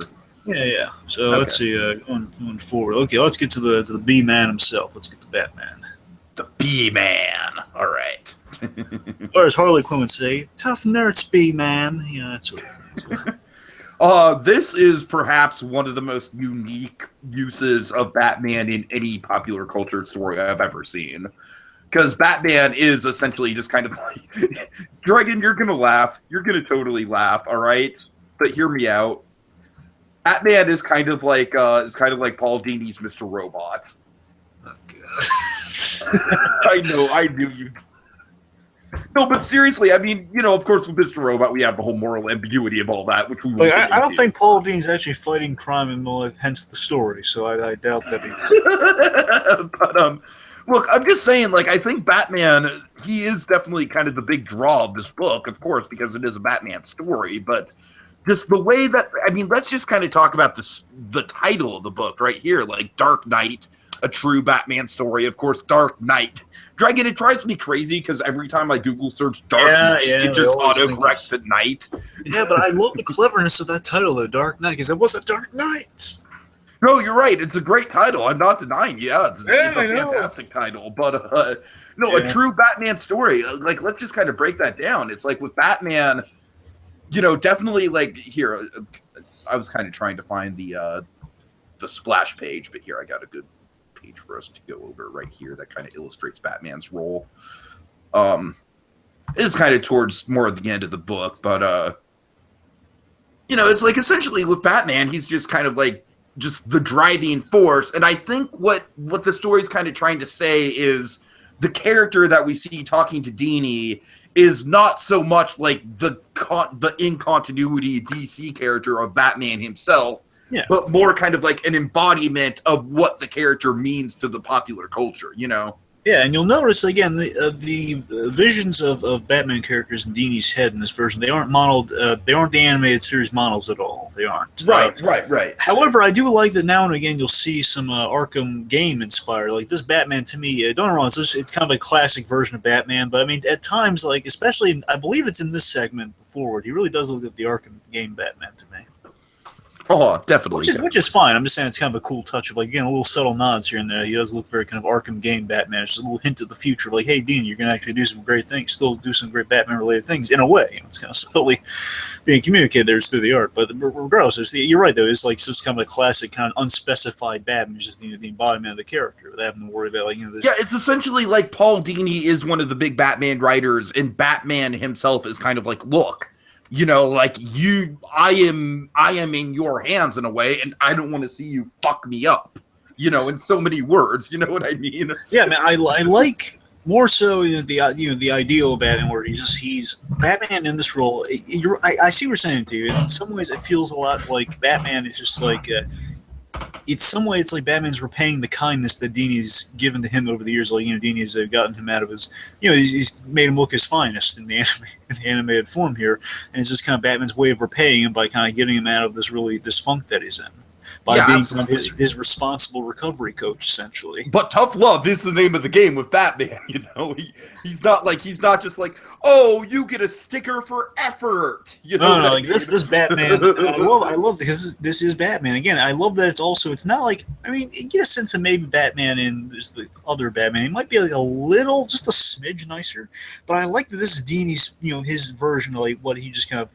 Especially at this trying point in his life, this is what his Batman would be like. Because notice now, the animated, again, is a really wonderful thing reading this book and that all these opinions factor in your mind every time you re-examine it, is that the animated series Batman following this, and also probably in Phantasm as well, is that he's a Batman kind of, he thinks a little bit more after he fights crime. He's a little more like he's not crazy about, just kind of fighting, he kind of questions that, well, the fight just keeps going on and on. Like, why am I doing this? It's more introspective Batman following this, Definitely. And I like this one of the big showstopper things with Batman right here. Oh, yeah, that's a great one. Such a great image. And again, I love it if you notice, like right there, the muggers, there's completely, right. You can completely see their face, especially later on when he removes the hood and everything, you get to see them. When they're at their least powerful, their faces are most seen. Mm-hmm. Anyway, let's see. So with Batman, though, again, I like that. I guess through Dini's perception of what Batman is at this point in his life, he's just this tough as nails, direct advice giver. Just saying, no, this is not what you need to do. You need to do this thing. Again, Batman. First of all, I love that Batman has unrealistic expectations at points. Like saying, but again, as smart as this Batman is, at the same time, though, he's still Batman, where he's demanding absolute perfection in places. Absolutely, absolutely. And again, what I love, I'm sorry, I find so many great layers with this Batman in this story because Batman and Joker have the most to do in the story, and they have the most kind of layers to Well, it. of course, Batman and Joker are definitely like any good Batman story. They are the yin and yang of the situation for sure. I mean, look at the cover. Look at the cover. Oh. Yeah, I mean, look at the cover. I mean, literally, Batman and Joker are the angel and devil on the shoulders. Of course, of course. But, visually reversed because one of them has the ears. The other doesn't matter. My point. One's all white and glowy. The other one has ears, but it's reversed the meanings behind those. Right, my point is, what I love that it's kind of been like a big Batman thing. It's like, oh, he's dark, but he's actually a good guy. Yeah, sure. But seriously, what I love about with all the different layers of Batman here, I love that Batman represents Dini's logical conscience and basically it's Dini logically figuring all the stuff he should have done. Again, not even the stuff as Batman tells him he only could have known one Judith, or even if he did know that, he just should have run the other way as he screams at him hilariously. Like right there. Oh, correct me if I'm wrong, this very much feels like a Frank Miller Batman, am I right? With the gritted teeth like that, and just kind of seeing he's hunched over this. Yeah, it seems kind of muscular Miller figure. Yeah, I didn't think about that, but yeah, I think you're right. Again, it's just a testament to Rizzo's art. It's just kind of accentuate. Again, it's imaginary Batman. You can accentuate him at certain points. So. Right. And different styles of Batman work better for different situations within the book. So. Certainly. Again, I love that it's just Batman represents kind of like in this scene, especially he represents kind of Dini's logical conscience and this is what you should have done and what you should do going forward. Well, if you want to recover, do this and maybe lose a few pounds, make yourself not look like an obvious target. Which, of course, I love how that is still something that Dini struggles with, and that's very personal to him. Absolutely, but that doesn't mean it's just like purely you have to lose weight to not be. No. I know what you're saying. I'm just, I do think that one of the biggest strengths of this book, of course, is just how honest it is, and we'll get to that, Dragon, especially with one of the big moments that you have. Absolutely, and you got to imagine. By the way, I mean Rizzo it's a gutsy understanding these two have. Like, I'm going to show you how I see fit, man. I'm going to give you the most honest portrayal. I mean, again, he draws various versions of Paul Dini in the story there, him at his lowest point in life, and that's it must be kind of a strange thing walking in the office. So what are you drawing today, Eduardo? Well, I'm drawing. I'm drawing your face all fucked up like this, Yeah. I'm drawing you looking really depressed, the Batman maquette. So, and also, remember when you were beaten half to death? I drew that yesterday. Oh, God. No, I can't imagine the process that Dini had to go through to see some of these some of this art and approve it. That must have just been a whole therapeutic process in its own way, but a very brutal therapeutic process. Just to show you, and a lot of people, I love that IGN has the only complaint IGN has about this story. I love this thing. The only complaint is that there's no back section of a graphic novel in this for this book of showing you the sketches and some of the awesome stuff that probably went into making this book, and that's the only gripe they had. It's like a perfect score except for that. Oh, they'll save that for the 10th anniversary. I know, but still, that's their only complaint. That is the only thing. Right. But no, I do know one thing. It was on the Fat Man on Batman podcast about this book where you see kind of Dini's workspace where he had all the imageries kind of evoked kind of what he was going for in images, and you do see how they kind of were mimicked. If you watch that, it's a visual podcast now a little bit, folks, so you can actually see some of the artwork. He had peeled back surgical stuff to show what it was being done to his face in conjunction with Two-Face, given the look there. So a lot of little interesting. I'm honestly surprised they didn't use Two-Face more, given the circumstances. Yeah, well, I think they hit home with him just in the right spot. They do. You're right. We'll get to him a little while. We're going for the most part chronological with this. So let's see. There's so much to do with Batman here. Again, Batman's a huge part of this story. Let me save it. Anything really important I got to get through here. So again, just what he should have done going forward. Again, I love just setting wise that Batman is he's literally the icon surrounding Dini at his home and his workspace in this scene too. With the maquette, which I have a few of those maquettes. I'm sure you do. I'm very proud of him too because I have that exact one in his that doesn't matter. The point is, I love that just the this icon that it just kind of confounds him at the same time that it surrounds him. Basically, the one night he could have used Batman and he didn't show up, he's everywhere else in the story. Yeah, right. That's a very good point. And Yeah. that's the cruel joke of it. Batman surrounds him everywhere he goes, yet he wasn't there the one time he needed him to be. Can I just pull up one panel to kind of accentuate that, if you will? Well, I'm going to need that one later, but. Well, I'm just saying, like, the bubble bath. Like, I love how Batman is just kind of like, even subconsciously, there's little hidden images of him throughout the whole book. Yeah. Like, even when we get to the storyboard and he's on the camera and stuff like that, it's like, it's just a very, very deliberate choice. And I love, again, there are tons of Easter eggs throughout the story, like in the camera in the very beginning of the book. That's what I'm saying. Yeah, the shot in the view of what you're seeing on the other side of the camera. That's the cover to the Batman animated book I was talking about earlier. Cool, so, and Paul Dini wrote that book, by the way, which is anyway. Let's see. So again, I love just kind of the bitter irony that Batman wasn't there that one night. Yeah, he surrounds him everywhere. And let's just say this ties into one of my favorite parts of the book, by the way. So we'll get there a little later on that little bath thing. Okay. Anyway, let's see. So, he tells, basically Batman throughout the story is just telling Dini, to stop procrastinating, work through the trauma, which, of course, Batman's the poster child of doing that. You got to work through the trauma. Who else would be the better mentor of doing that? And, don't be defeated by the trauma, work through it. Mm-hmm. And again, I just love that Batman, kind of Batman's writer debating with Batman himself. It's just the most brilliant conceit of it all. Like, through that scene we were talking about earlier, he's just debating with him, like, well, if I didn't fall for that sort of stuff, then you wouldn't have have anything to work with, would you? Didn't think of that one, did you, detective? So,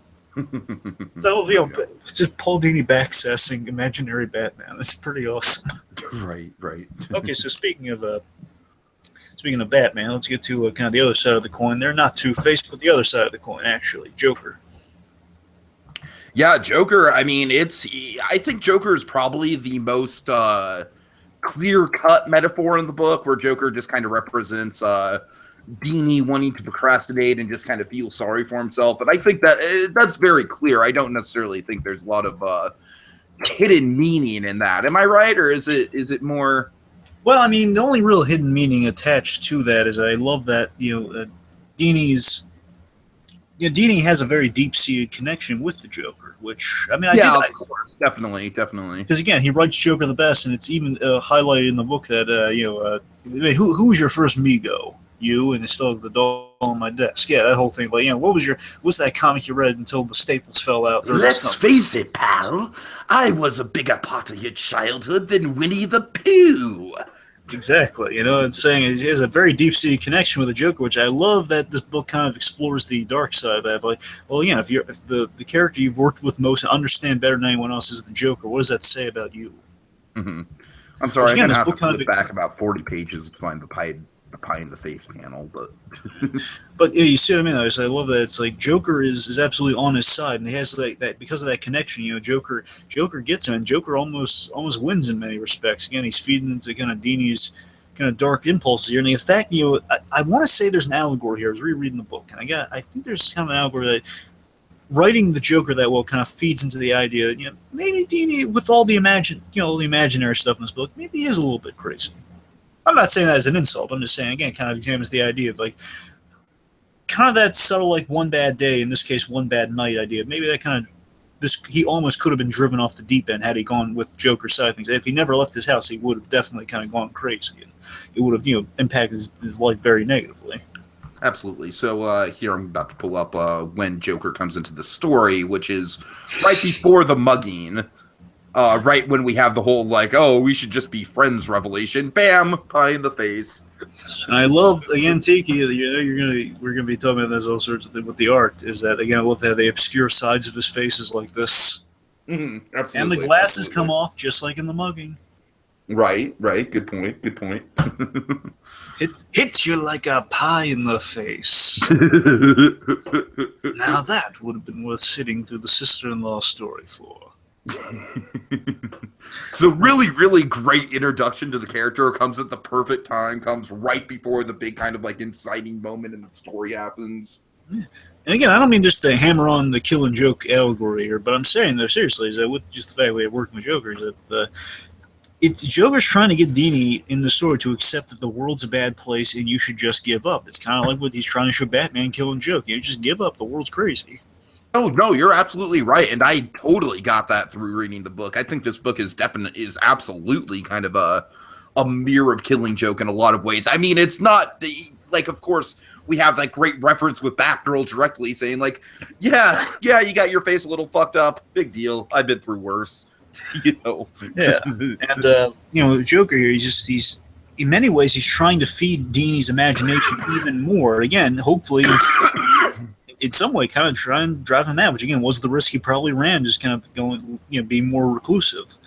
Where Batman, again, where Joker feeds I love the dynamic. Here's the great dichotomy of this thing: is that Joker feeds Dini's imagination, which we know is vivid, and again, a reason for the great success in his career to many extents. But Batman, on the other hand, Joker tries to plunge him further into being reclusive, being more imaginative. Kick back, relax. You've been through an ordeal. You've earned a rest. Mm-hmm. For Batman's point, I'm your Uncle Jay. What do you say?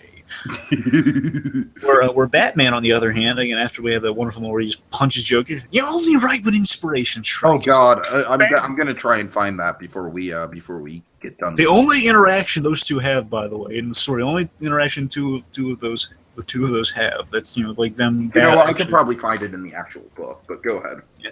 Anyway, so I love that with that dichotomy, Joker's trying to feed the imagination until he's overstuffed and he explodes. Where Batman points into the real world examples, and that's the only. All the scenes with Batman in this book, and I love this. All the scenes of Batman are Batman pointing him to the real world. Where all Joker scenes are pointing him to fantasy, reality, fiction. Joker, yeah, like video games and cartoons. Just stay home and procrastinate. Yeah, Winnie the Pooh. He's referencing all sorts of these things aren't right. These things have brought you great, success, and again, they brought that's the reason you're hallucinating us right now. Mm-hmm. Where again, Batman, the way Batman gets him out of his funk is pointing him to the record store guy, but also reminding him of real life stories that happened to him through his life. All of that is remember the whole. We'll get to it. There's a flashback to he and his brother in the past. That's all Batman saying. These are real life examples of why you should. Get up from where you're wallowing right now. You get up, stop wallowing in self-pity. Get up there and do something. See what your impact is in real life. And really quick, there's the Batman punch, like you said, the one moment where Batman interacts with the Joker. And of course, it's a great moment. It's because Joker is just like, he's just kind of like laying it on thick, why Paul should just kind of stay in, and then Joker's like, you know what? I'm sorry, Batman's like, I've had it with this shit. Just punch. And it would have been too much if they started to get into a fight every left and right, but I like that it was like one punch. This book has no action in it unless you count like the mugging as an action sequence, which I wouldn't. But of course, but it's more of a horror sequence. Right, yeah, absolutely. Okay, so again with Joker's pie scene, which you don't have to go all the way back with it, but before the pie scene, we had this wonderful thing where transitioning to our. I'm sorry, I just want to mention one more thing to Joe before we move on. I was about to transition. Let's see. So, again, Dini, in the end, I like that. He reminds himself that he dictates what the Joker does, and he controls his madness in a way. Again, we all kind of control our own madness, our own little impulses and desires. Where again, that's where Dini throughout the story, Joker's kind of dictating. He's suggesting to him, relax, sit down. But in the end, the way Dini kind of rises over this kind of Joker's suggestions here, which Joker's not exactly wrong that he has been through an ordeal. You do need time to rest after an ordeal, but not as much time as Joker's hoping him to take off. Is that again? I won't get into it specifically because we'll mention this a little bit more towards kind of maybe favorite moments, perhaps. But just the way just kind of Dini realizes, wait a minute, I write this guy. Just that's ultimately the way it defeats the Joker. I write this guy. I dictate what happens to them, not the other way around. Again, just through Batman, he kind of defeats the Joker, which is pretty sweet. Yeah, absolutely. Well said. So speaking of Batman, let's transition to the alter ego we met earlier, Bruce Wayne.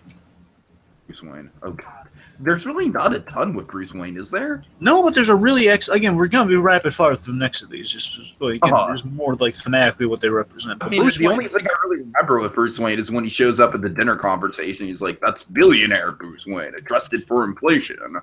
Yeah, first of all, I love that it's very different than Batman. Batman, they're very much not the same kind of guys because Batman's more like. Then again, what do you think of this? Would you like to think that Batman would be more kind of friendly towards him in the imaginary state, like Bruce Wayne? But then after Dini really needs a Batman, then Batman's hands-on tough with him. Well, I would actually kind of go more towards the idea that you were about to lay out, which is Bruce Wayne and Batman might be looked at as just almost entirely separate characters in the story. That's initially what I thought, but it kind of dawned on me this second. Wait a minute, but before the mugging happened, before he needed Batman, Bruce Wayne might have just been kind of casual Batman.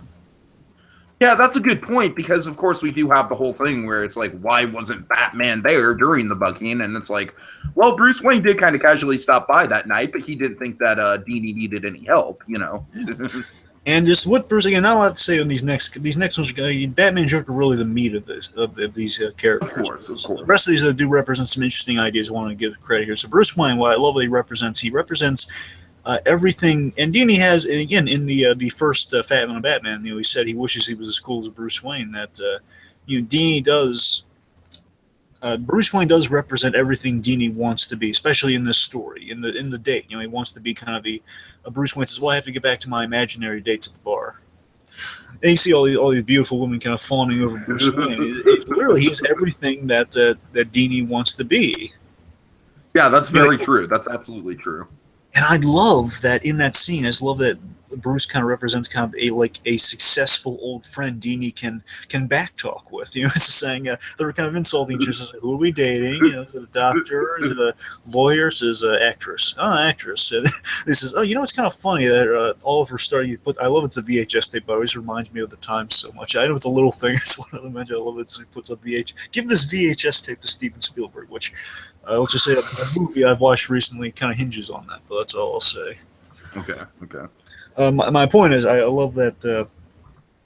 It says, oh, it's kind of funny. All of her starring roles include movies with Roman numerals after them. Yeah. I'm sure Cold Cocked is a made up title to again hide her identity, because I wonder what the actual movie is, though.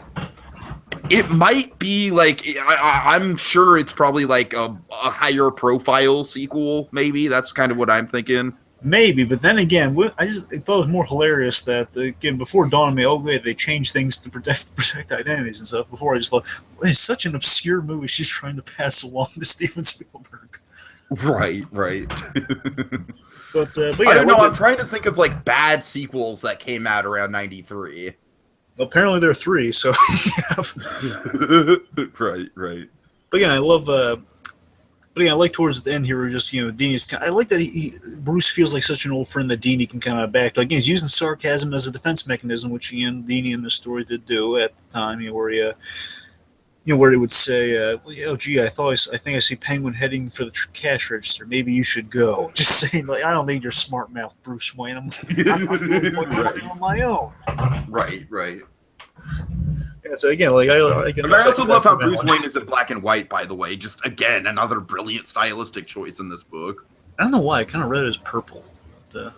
Purple. Oh God.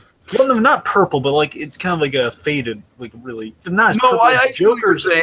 Yeah. There's a little bit of color in there, but it's mostly faded. Yeah. Oh, right. I'm sorry. It's not purple. It's like kind of an indigo. It's It's like a bluish purple. That's what I'm getting. Like, it's like a faded blue. That's what I was doing. Because Joker's purple. I was remembering the juxtaposition. Sorry. Right. Because again, Joker's background is like really like kind of warm yellow candlelight sort of thing.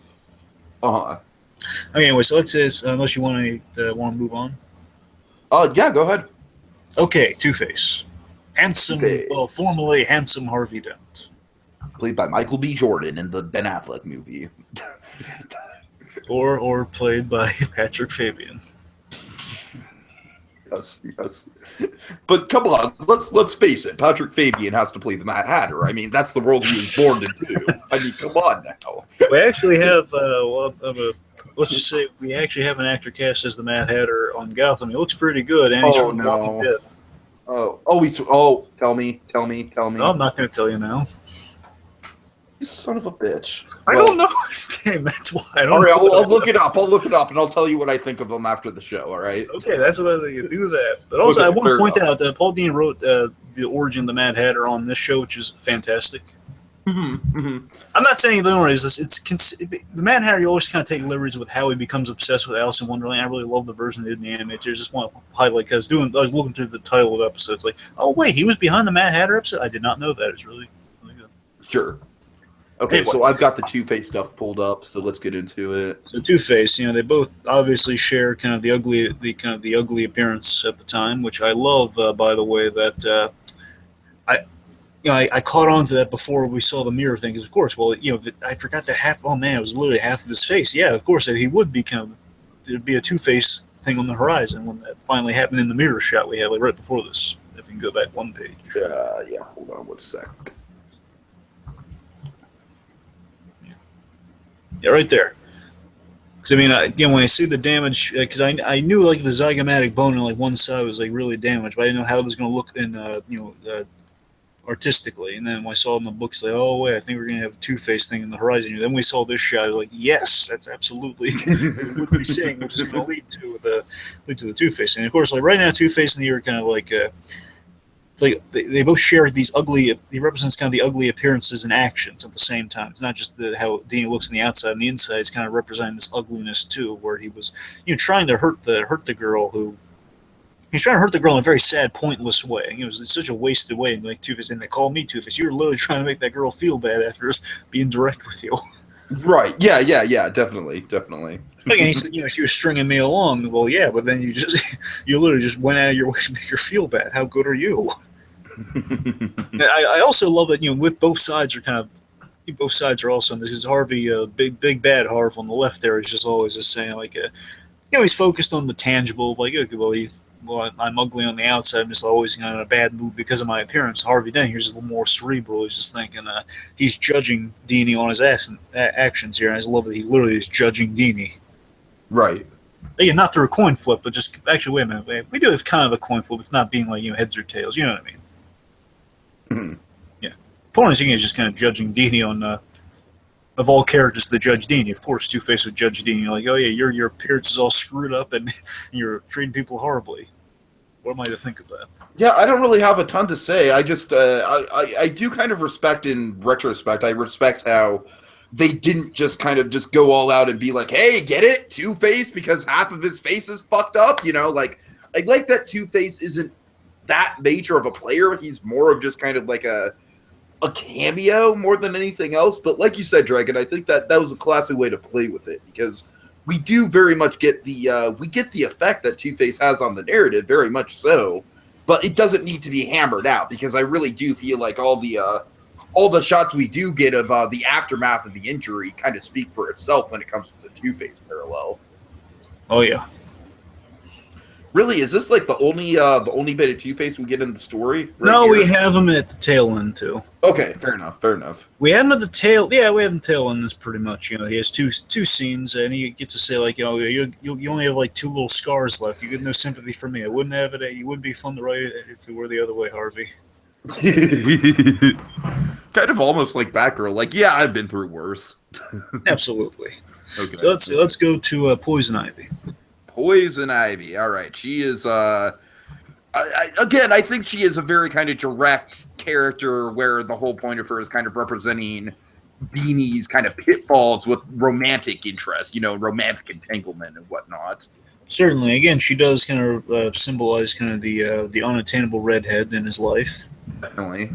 But you're right, though. She does definitely represent kind of like she mocks what Dini thinks his relationships are, and I love that. Without getting into one of the best segments of the book here, one of the most jaw-dropping segments of the book. She's very brutal. She's very brutal and very honest with Dini's kind of self-perception. Let's say that much. She's that she's it's what leads to the shocking moment, particularly when she says like you were dating a girl who pretty much more directly than Vivian, bear in mind, more directly said, well, you know what, that's not going to be helpful to me. I don't think I'm going to go to this event of yours. Mm-hmm. And again, being pretty direct, and Dean just takes that as, oh my God, what did she hate about me? What is so bad about me? And then Poison Ivy's pointing out, well, no, it's not about hate. It's just she doesn't think about you. Why would she? She doesn't really think about you that much, which is really brutal and really harsh. But again, it's an accurate. I gotta say, Dragon, I'm sorry to bring the whole I have depression in real life thing, but that is a very honest and open thing that Dini kind of reflects on. Is like, for me, Dragon, it's like I have this thing where I'm really bad at keeping in contact with friends that I've made. And if I haven't heard from a friend in like a couple months, my mind will instantly start kind of jumping around like, oh, I must have done something like horribly wrong to offend that person, you know, or like I'm such a terrible person because that person doesn't want to be around me. But in all actuality, it's just no, it's just life gets in the way and we all handle life differently, and you're not gonna be a fixture in everyone's life all the time, you know? So in a way, Dragon, I think that is definitely kind of like one of the things that hit home for me personally on a personal front. Yeah. And, but again, just kind of, yeah, her saying like you're not as self-important as you think you are. Absolutely. And again, I love that it all is still through the very of kind of Dini kind of being very introspective, and basically right now he's in the hospital, and I like how introspective he's being. That this is a time to reflect on things, and hence all the hallucinations being really kind of direct and to the point about, well, this is what you're doing kind of wrong in your life right now. So they are kind of helping in their own way, kind of like in a Ghost of Christmas Past style. I definitely got a Dickens vibe from it. Yeah. Well, there is literally a section of this book where they flat out say, yeah, we're doing kind of a Dickens vibe for this story. Pretty much. But yeah, I mean, basically, it's kind of the best version of a Dickens adaptation for Batman. Honestly, it's like if you're going to do a Dickens adaptation, because it's not directly a Christmas Carol, and Paul Dini is certainly not a Scrooge archetype by any means. But well, I mean, I'm saying the point of that's he's very different in the beginning. If we were doing it in the Christmas, if we were like examining this as a Christmas in July special, would he be the Scrooge of the story? Technically. Okay, fair enough. Technically, he would, because again, he's a little brash and arrogant in the beginning of the story. Right. Anyway, let's see. So, just that Poison Island on the whole. Again, I like that. More on her later on how she kind of points out. She really just says like, you made yourself so self-important that you took it out on yourself in a very brutal way. Mm-hmm. Let's talk about Scarecrow a little bit, because I know you have a lot more to say on Scarecrow a little bit later on. Let's just say I like. I don't have a ton to say on Scarecrow, but I just really like the way he's executed. Yeah, sure. One thing I do love is that with the design of Scarecrow, I like that there are again a lot of hints at the Arkham game. So actually, with this Scarecrow, go back one.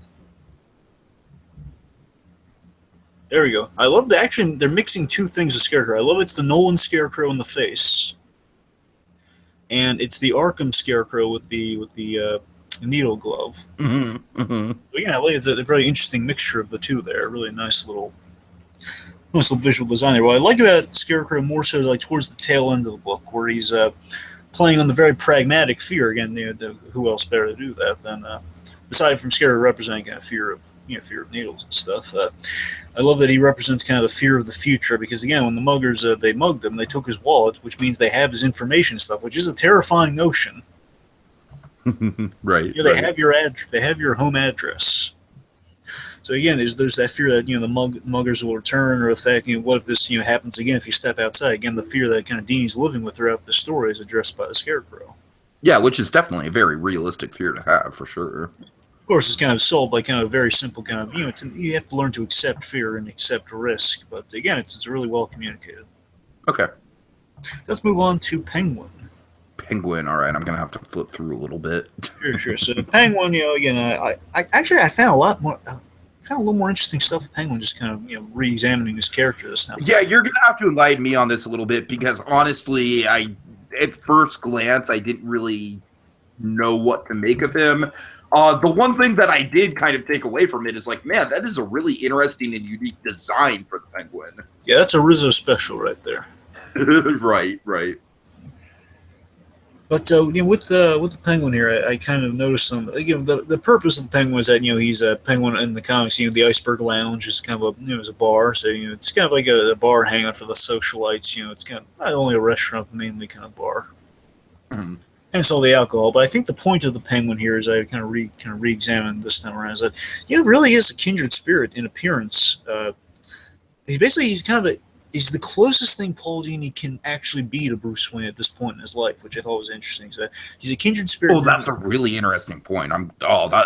Man. Yeah. I see exactly what you're saying about that. You do?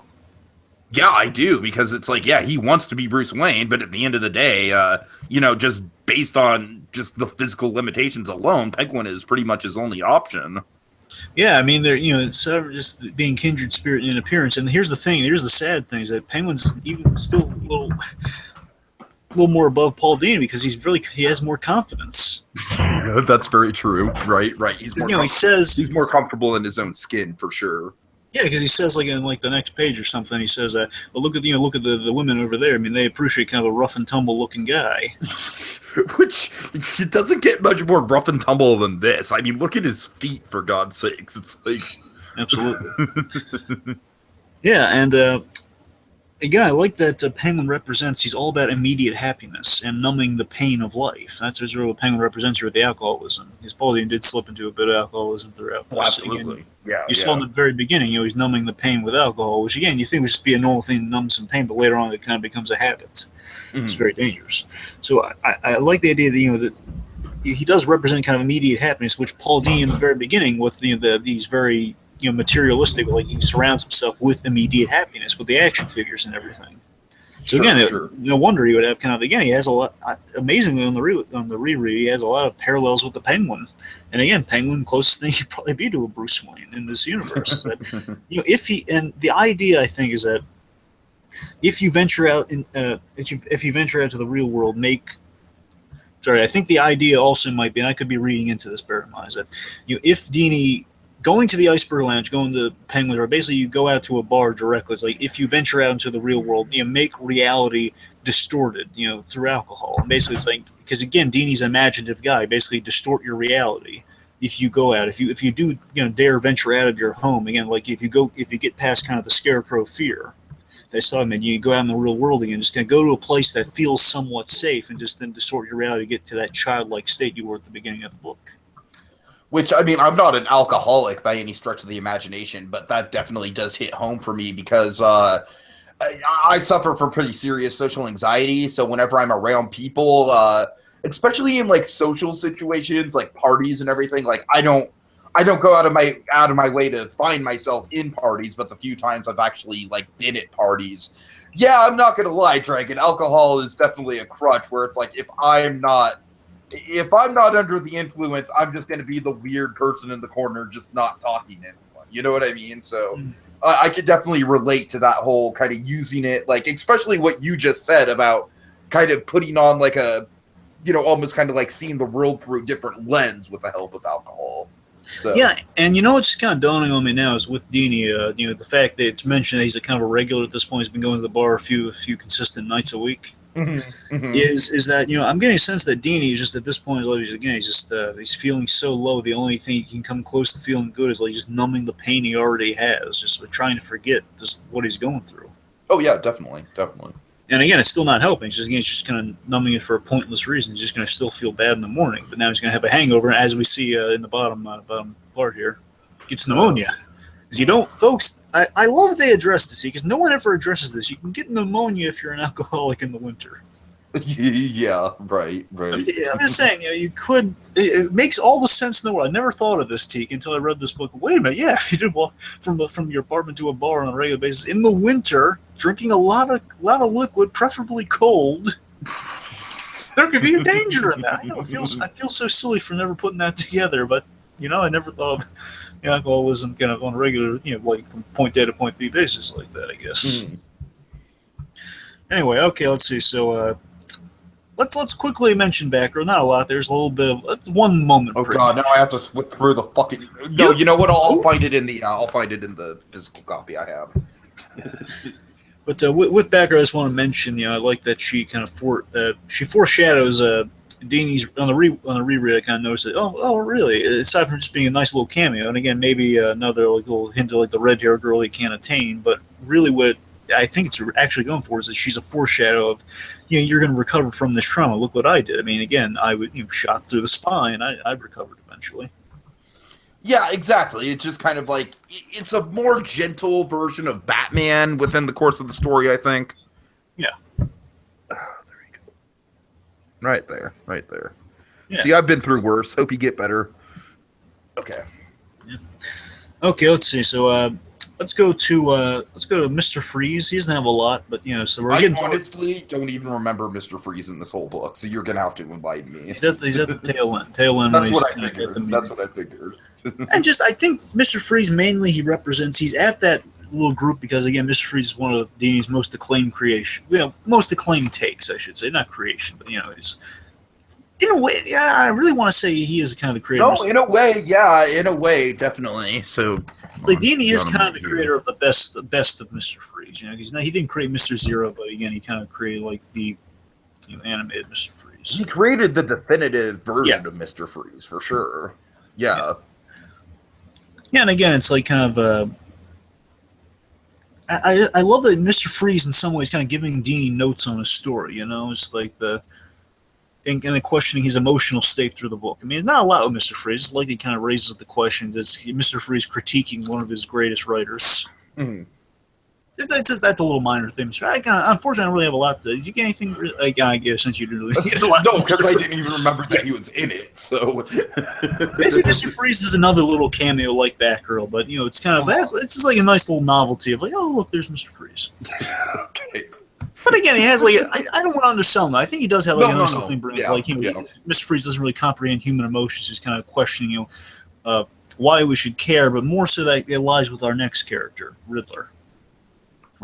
Okay. And Riddler is again towards the tail end of the book. He has a wordless cameo in the during the course of the story, but in the end, he has a really good moment. Yeah. And it's a very I was kind of I remember I was flipping through, especially the last half. I was kind of trying to read it before my bus got into it stopped. So I kind of flipped through the last part of the book really fast. But this is going to link us to kind of talking about the framing device. By the way, this is just going to link us to getting the present day Dini. Okay, so we got the Riddler right here. Where is it? Here. There you go.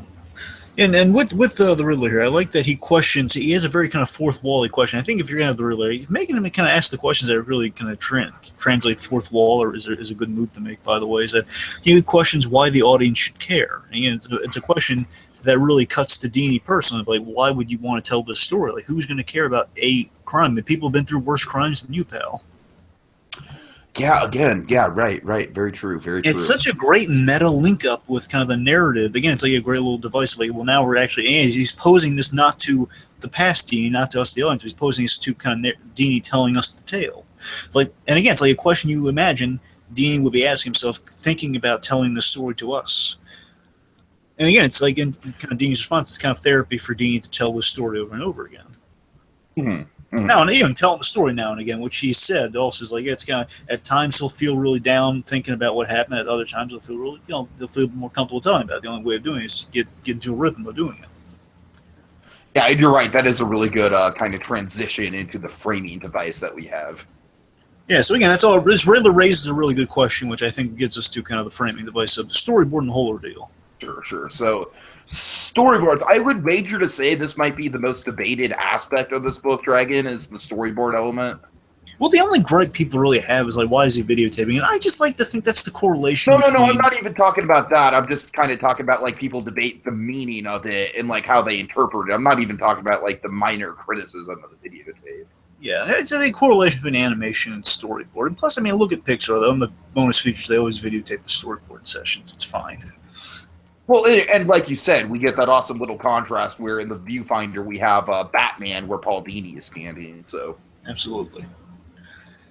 So I literally have to flip through the entire book to get to. Well, also in addition to just talking about the format, let's kind of mix the format also with kind of the experienced kind of Paul Dini. Again, he's kind of our last character as well as the format here. It's just very true. Kind now of we have the reflective older Paul Dini for sure. This is the 2016 Paul Dini. This is specifically 23 years later from the event. Mm-hmm. So present day Paul Dini, he's far wiser than kind of the arrogant kind of Paul Dini, kind of going through the experience. He's more reflective, which again is kind of why he can now confront the Batman characters that were kind of taunting him at the time. Mm-hmm. Again, we've seen in segments of the book he kind of provides to us, the audience, through the frame of us, why. Basically, how we should have acted in the moment, and basically kind of critiquing himself as through the course of the story. Yeah, which works very well. like this is very similar to a Broadway musical that Monkey just saw that he kind of told me about, which is Fun Home. I don't want to get into the specifics of it, but all you need to know about Fun Home is that it's about a cartoonist looking back on the relationship she had with her father over her childhood. And so on the stage, you have like the cartoonist, and then you have people acting out her childhood. So you have like the childhood version of herself and her father. And I very much got that same kind of vibe here, where Dini is kind of like the figure who's almost kind of omnipresent, and kind of like this whole thing is just kind of like his, like, Dragon, what do you think? Is he telling the story to us, the audience, or is he telling the story to himself? Because that's kind of more what I was hinting at in terms of like this framing device being debated. I wasn't necessarily hinting at people complaining about the camera. I was more hinting about like who exactly is he telling this story to? Because that is what I'd like to explore. Well, I think it's one of two things. Like, again, the fact that he's telling the story to kind of people that are imaginary in his head solidifies that he's telling the story for his own benefit. Okay. And maybe, again, if you really want to look into it, maybe that's why he's recording it. I can see that. Yeah, I can see that. Right. So we can kind of just look back on and be like, yep, yeah, that happened. Or perhaps he's making it. Basically, this is a kind of a catch-all if you wanted it to be. Is that one? He's like recording it for his own benefit, or to make a YouTube video or something, just to kind of get the story out there. Basically, a way. So, folks, just to kind of see what you're talking about, here's the Batman and the viewfinder shot. Yeah, right there. Okay. Yeah. Oh, by the way, it's not specific. It's in the Batman anime book. It's not the exact cover, but it's like throughout the book, that image. Fair enough. Anyway, point is, what I'm saying that with the videotaping, then it's now dawning on me, folks. Forgive me, I'm kind of stumbling over it here. Is that again, it's kind of a fun way of like he's telling us this whole story, and he's videotaping, and that's the way of him making the book without actually making the book in a way. Right. So he's making the book that we're reading, but through videotaped form, and that's what we're seeing right now. Oh God! So do you think it's almost kind of like a meta, like making of the book, which in itself is kind of like a story of the making of Mask of the Phantasm? Basically, we're reading his videotape. Oh, that's great! I love it. There's so many meta things in this thing. Like it's 130. It's like 129 pages, but it's packed with just like subtext and like interpretations, different things that you could read out of it. That's probably the best thing about this book. But another thing that's really clever about it, is again, it could be also written. This is like theorizing what it could be. Is that perhaps he's telling the story for his own benefit through all of these. By the way, he's telling it for his own benefit again as a therapeutic method. But the fact that he's videotaping it, it could be that he's sending the tape into Dan DiDio and Jeff Johns to okay the story, perhaps. Right. Or perhaps another way of reading this is I see what you're saying. Right. It could be that, or it could be he's recording it, but it's not the point. The point is like perhaps it was imaginary figures, or he's still in a room pitching it to the actual guys he's supposed to be, like Dan DiDio and Jeff Johns, whoever. Because of course the interesting thing about this is that it might be like the most hard-hitting, realistically dark thing that Batman as a character has ever been associated with. Yes. So, I mean, again, we see him pitch a story within the story as well. So, again, it's not without their own possibility. He could be pitching it to other people. Like, he's just literally pitching the premise of the book to DC. Yeah. So, but again, I'm kind of the mindset where I think it works best if he's just pitching it. It's alone in a room. Maybe he has an office there. Again, currently, I don't believe he has an office in Warner Bros. But again, it's a story. It doesn't matter. Point is, it's an element of the story that where it's could be exaggerated a smidge in that. Well, I don't know if he currently has an office in Warner Bros. He probably doesn't. Mm-hmm. He's done work with Marvel recently, which makes me doubt that. That's why. For a time, you wrote wrote one of the shows. Point is, I like to think he's alone in the room. He's videotaping it for his own purposes. That's my take on it. Because again, they were imaginary throughout, so they're probably imaginary in the room. Fair enough. Officer, no, he's just pitching it alone in the room. He's just kind of videotaping to either send in to have the book made or send in for his own benefit. Or the point is the story's getting out to someone, whether it's through the book or just to like a video online. Right, definitely. Okay, let's see. So real quick on there, just him in general.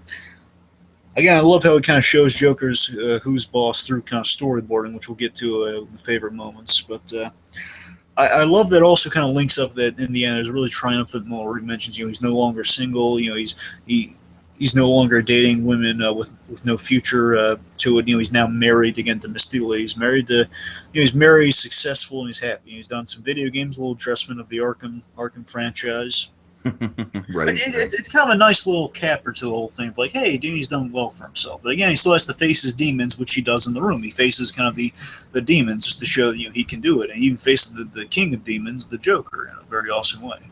Definitely. So framing device I thought was really clever. And again, really, it's an excellent way, I think, to do background, which we saw in the story, how he does his background as a kid and kind of walks us through the story. I love the storyboarding device. But also, I'm a sucker for good storyboarding because a big Pixar guy with storyboarding. Oh, you should go to the Disney Family Museum then. They have a whole wall where it's just like all the storyboard cells for Steamboat Willie just laid out. Well, I actually own a wall of Steamboat Willie. I actually own a few storyboards from DC Animation, actually. Nice. Well, less DC. I had the option to buy DC Animation's storyboards. I actually own the Kim Possible opening. Some of the Kim Possible storyboards. Oh, that's really cool. Yeah. Anyway, so let's transition to the community. Speaking of Dean kind of drawing up the story on a storyboard, let's talk to the guy who actually drew the book. Let's talk about the guy who actually drew the book, Eduardo Rizzo. Dragon. Of course, you're more into comics than I am, so you probably know this guy from elsewhere. Yeah. So what do you know about him?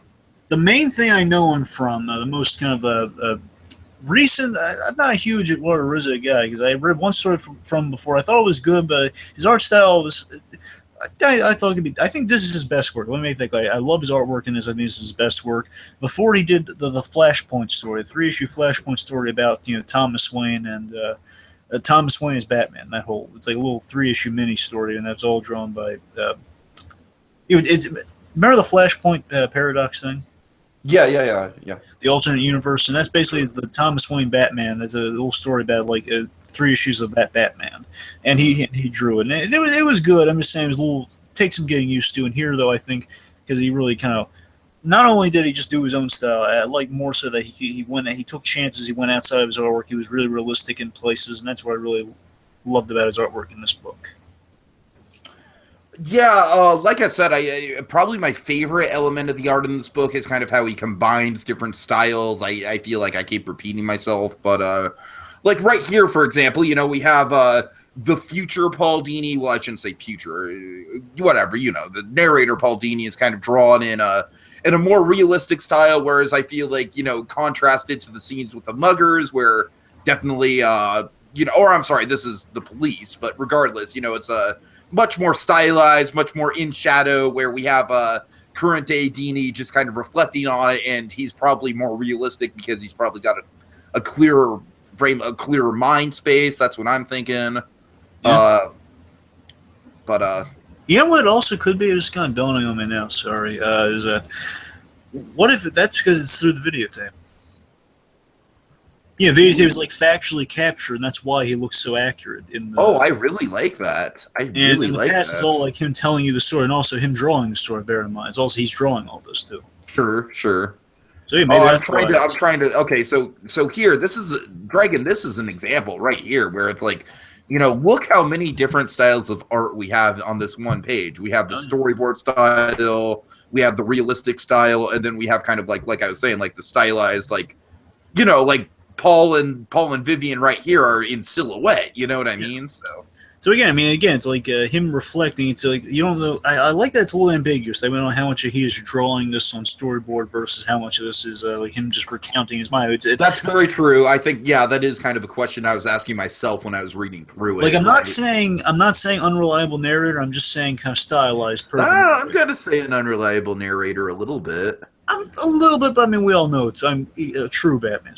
Definitely not like an Elliot Alderson style unreliable narrator where it's hey, by the way, the twist is that Batman is a figment of my subconscious. Oh, wait, you knew that the whole time.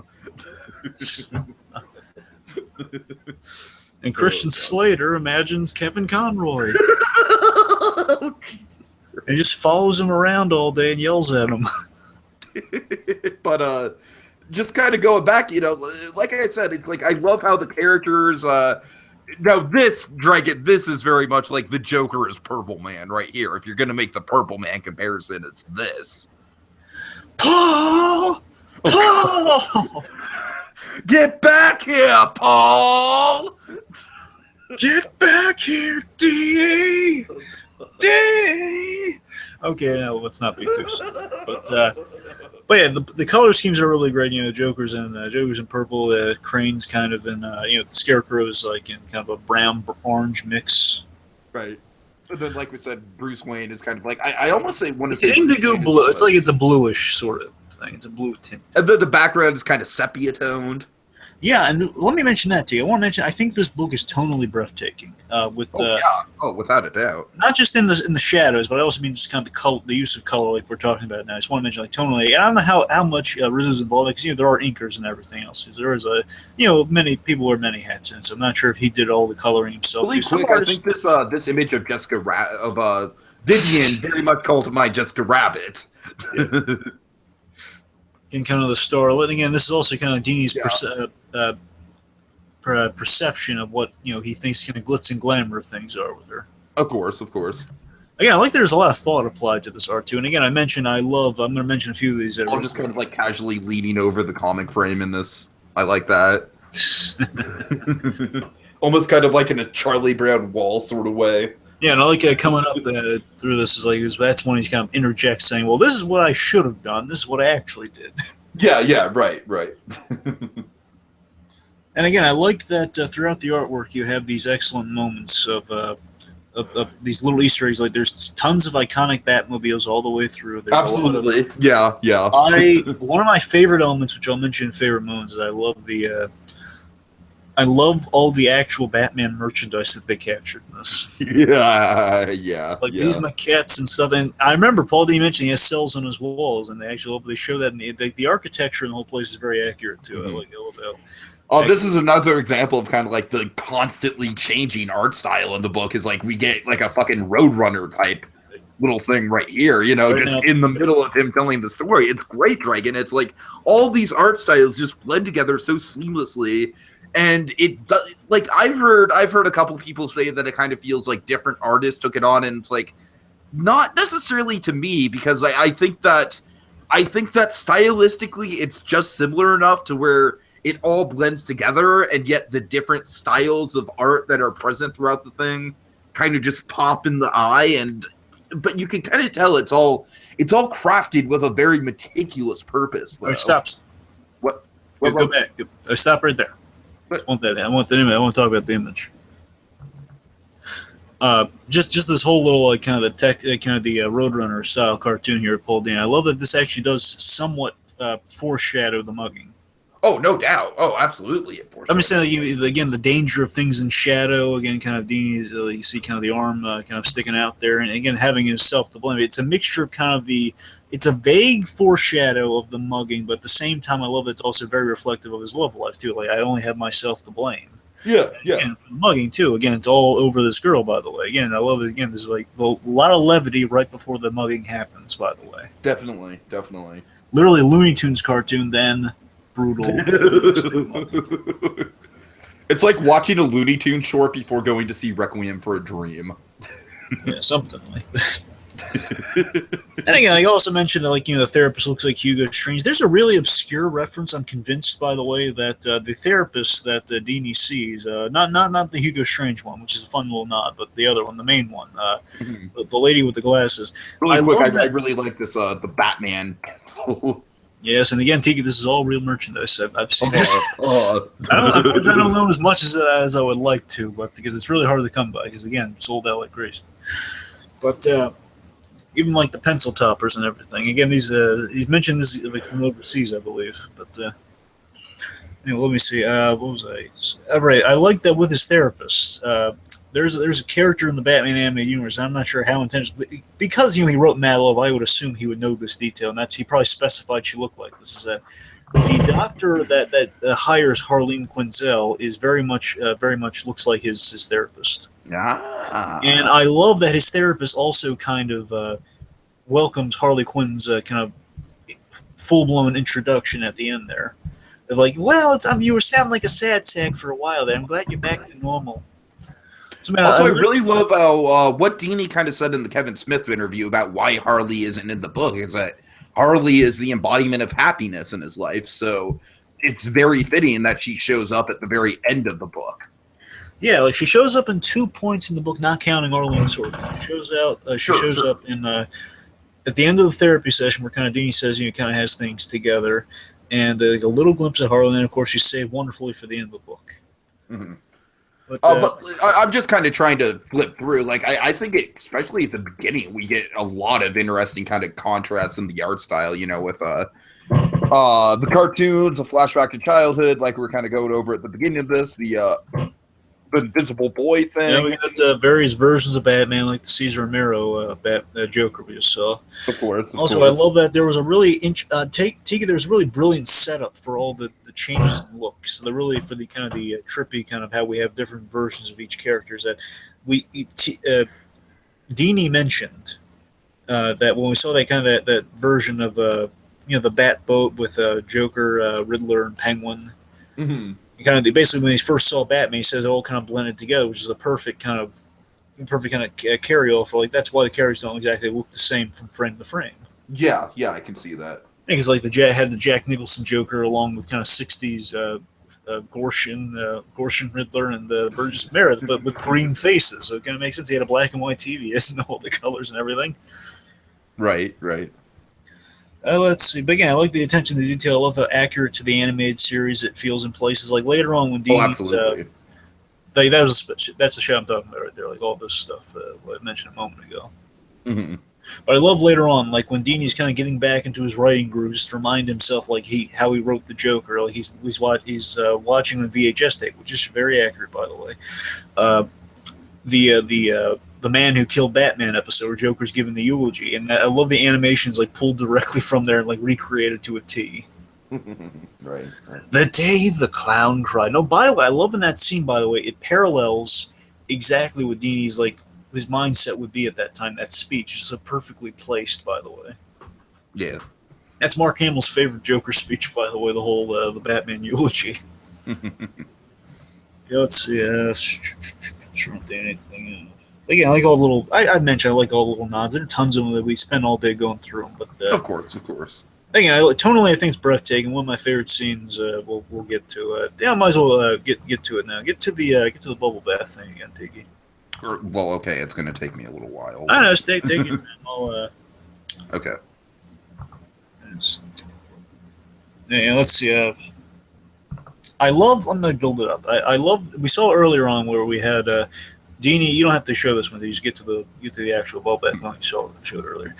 I love that there was a scene. Again, I love the '90s merchandise. I love the scene where Dini's just kind of comes back from his trip overseas with the pencil stoppers and everything. He also has the shampoo bottles, the shampoo and bubble bath, and now the three they had. There was bubble bath. It was like shampoo, lotion, and it was liquid soap. Those are the three things that were in the bottles. Mm-hmm. And I love that. And Tiki, I remember these it's in the animated Batman book. It's where I knew about these products, where they had these wonderfully sculpted kind of maquette-looking tops to the bottles, and looked just like kind of the animated versions, but the heads of the animated series characters on the tops there. And there was Joker, there was Riddler, there was Two-Face, and there was Batman. Sure. and I just seeing that, first of all, that was when it first kind of struck me. Oh my God, we're having these. Oh, they're so faithful to the merchandise. Even oh my God, I've seen that. And then it comes back. It comes back later on. Again, it's just the fact that he's trying to give out these material items. I mean, now we're transitioning to favorite moments. By the way, I won't mention that. With that, just the fact that again, Dini's trying to give kind of these again, live in the moment of like kind of material happiness. Like I have these items. I mean, this is cool. I'm living it up right now. Like you see right there in the moment there after he's been beaten, he's taking a hot bath, which you really don't want to do if you've been beaten that severely. By the way. Yeah, not a good idea. Especially after kind of like drinking yourself silly as well. Yeah. Go to the one on the left, please. On the left, sure. There we go. That image right there again. As we said earlier, speaks volumes. Again, the Batman wasn't there from that night. He's looking at the. He's giving out these bath soaks, and they're saying, "I don't want to know if I want those characters looking back at me like the Riddler or Joker looking at me in the shower." I love here that Dini's just as his lowest point. Batman wasn't there that day. Those cops keep reminding him of that fact. Really, little sadly. And he's looking at the image right there. It's such a beautiful image. He's looking at that bottle, just saying, what the heck? He makes the bubble bath. But here's the image. I'll go to the next page. Here's my moment right here. Next page. So he's in the Batman bubble bath. One more, like highlight the whole thing. There we go. That's fine. It's right there. I love this scene too because this is gonna sound silly. I've related to Dini on these. Like you have a really hard day, and because again, Batman's so ingrained in my mind. I've pictured this. Like a long day if I've opted for the bath. I don't have the Batman bubble bath, unfortunately. I'm sure you could find it on eBay for a couple $100. Oh no, I've tried. You can't. Oh, you can't. Okay, fair enough. I just want those sculptures. They're awesome. Right.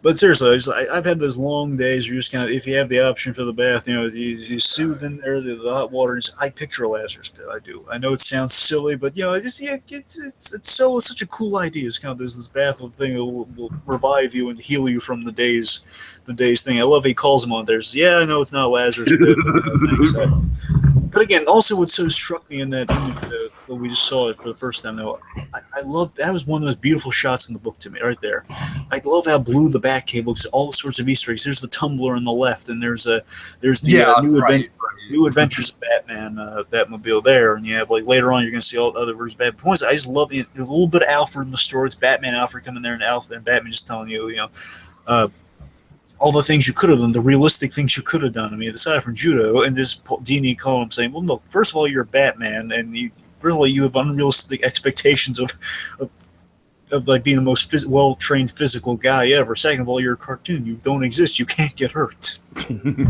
So again, I love this conversation they're having. And again, it's Batman being helpful to Dini at the same time. Dini's at his lowest point. Batman's just kind of asking, why weren't you there in a way? Mm-hmm. He isn't directly asking that at this point. He's love that he's kind of looking towards Batman. Batman's giving him some guidance in some way here, but not the answers he seeks. Just kind of healing him up from the wounds in a subtle way. Of course, not actually healing from the wounds, but in his mind, trying to heal him from the emotional scarring a little bit by commenting on the situation. My point is, I'm sorry, I'm rambling on. The point is, I love I identify with the whole kind of Lazarus pit after a long day, which is like a little kind of personal thing for him. But otherwise, I think it's drawn so beautiful. It's such a creative idea. I love it. Okay, go ahead and just crack out your favorite moments. Well, I love the Emmy scene. Okay, go ahead and set it up and I'll get to it. So, folks, what's great about the Emmy scene? The Emmy scene I was completely blown away by because I checked it out before this just to get the dates right. So, Paul Dini, for Tiny Toons specifically, he won two, maybe three Emmys he won 3 Emmys for Tiny Toons, and the second one he won in 1992. That's when we see in the story. We see the 1992 Emmy. So the fact that, oh my God, it's not only is it real, but the fact that the events are like a year beforehand, this really horrible thing happened to Paul Dini. When I read this and sort of my jaw dropped, this.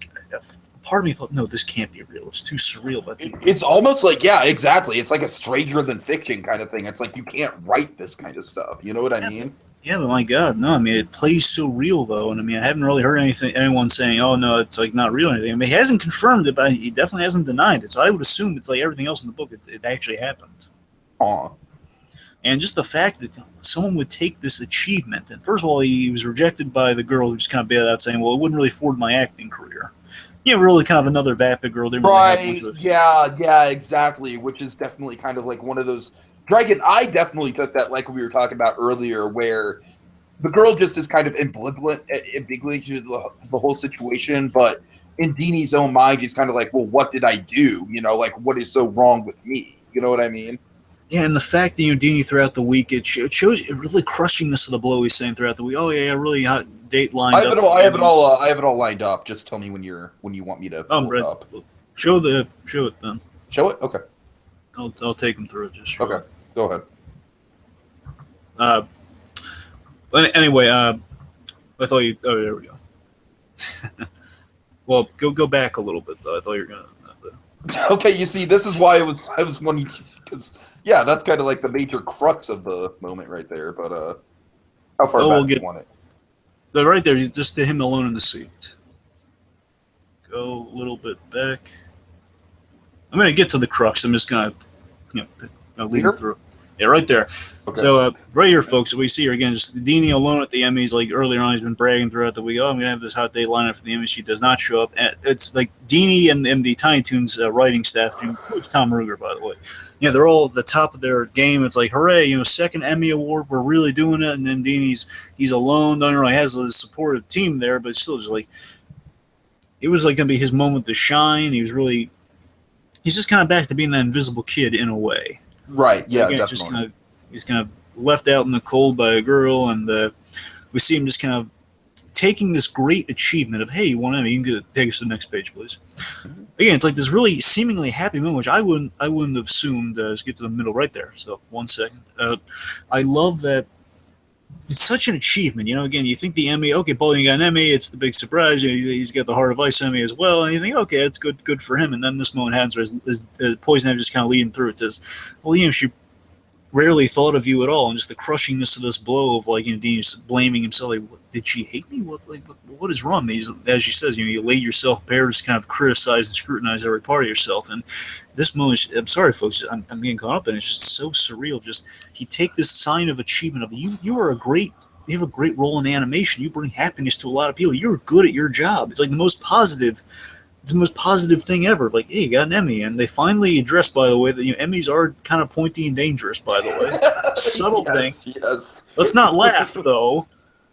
Okay. No, I'm sorry. I don't mean to laugh, but yeah, you're right. That is. Well, yeah, once I kind of reconciled, oh my God, this really did happen. And then we go to the next bit here. It's like he's just literally cutting himself with the sharp part of the Emmy here. I'm just like imagining if he was like phenolphthalein on the actual Emmy at his house or something. Like, oh my God, there might actually be some blood residue left on it. It's like, oh my God, he's scratching away what he thinks the girl hated. Dragon, I don't want to get too much into my own personal demons or anything, but it hits almost a little too close to home for me. And I mean that in a good way. It's like it's almost like oh God, like I don't want to admit how close I have been to this exact moment, granted without the Emmy, of course, but just the whole kind of like carving yourself because you feel inadequate, and I don't want to get into it. Well, go to the day after, next page. When it tells the guy what happened to him over the week. Right there. There's that. There. That's Tom Ruger, by the way. I'm pretty sure that's Tom Ruger. The creator and one of the guys behind Animaniacs. Again, this to me is so sad. This is where it really hit home for me. Like, oh my God, like, this is kind of me and the general public here. Like, Paul Dini covering it up so well, just saying, well, nothing. They got screwed up over the weekend there, and he's like wacky part. He doesn't really mention all the horrible negative stuff. Like, I never would have guessed this would have happened to Paul Dini, of all the happy guy on the commentaries who was always talking about that. I never the creative writer guy, like one of my idols. This guy, it's like, oh my God, I never would have imagined this happened to Paul Dini's. How could he feel so down on himself? And this story, of course, explains that, but still, just your heart goes out again. Then, of course, go one down to Poison Ivy. But and again, just this line sums it up here, folks. Just you willfully cut yourself.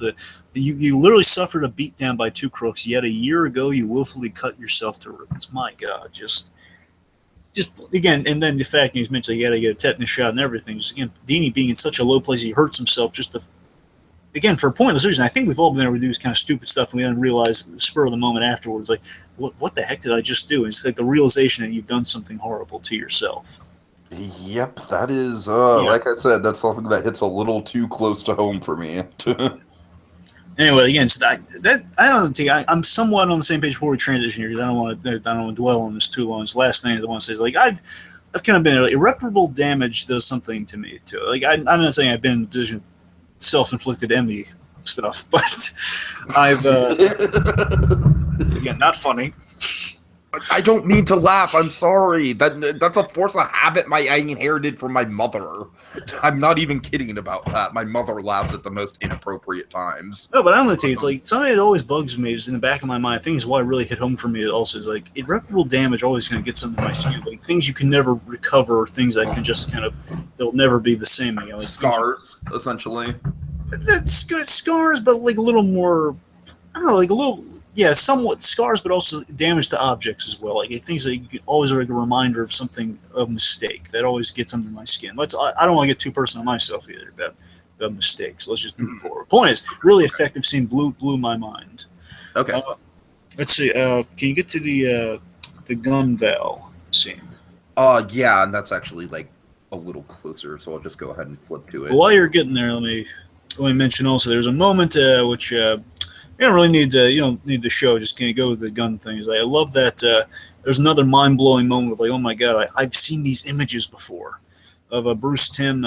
Bruce Timm did a caricature. So when Paul Dini in this story returns to work one day, basically the animators are kind of ribbing him a little bit. It's like a fun welcome home. They did caricatures of him and not knowing exactly what he went through. Bruce Timm in real life, there was a caricature of Dini as Two-Face, and imagine how horrifying that. The fact that he comes back to work being mugged and half of his face, being really screwed up, and he finds the Two-Face caricature. And I've seen that in the Batman animated book. And I was like, oh yeah, it's kind of nice, but now I have a whole new context. Oh my god, how poor Paul Dini. Yeah, definitely. So again, I've seen that image when he looks at the caricature on this of him as Two-Face. Like, oh my god, I've seen that. Right. Okay, yeah, so let's go to specifically to the flashback, please. But this whole scene's great, though. Just like well, yeah, I was kind of wondering if you wanted to just kind of go through the whole scene, but no. But I can if you want. It's fine. Well, it's up to you. Just you go down to Batman. Right, go Batman guns part right there. One more. Left. Sorry. There we go. So yeah, right here. One, I love the Batman. I love how it's framed. I love how the guns is just in like Vegas neon lights right in back of Batman. And I also love that there's gonna be a lot of red in the next sequence, and of course the symbolism of red being blood, and of course Batman's parents being brutal.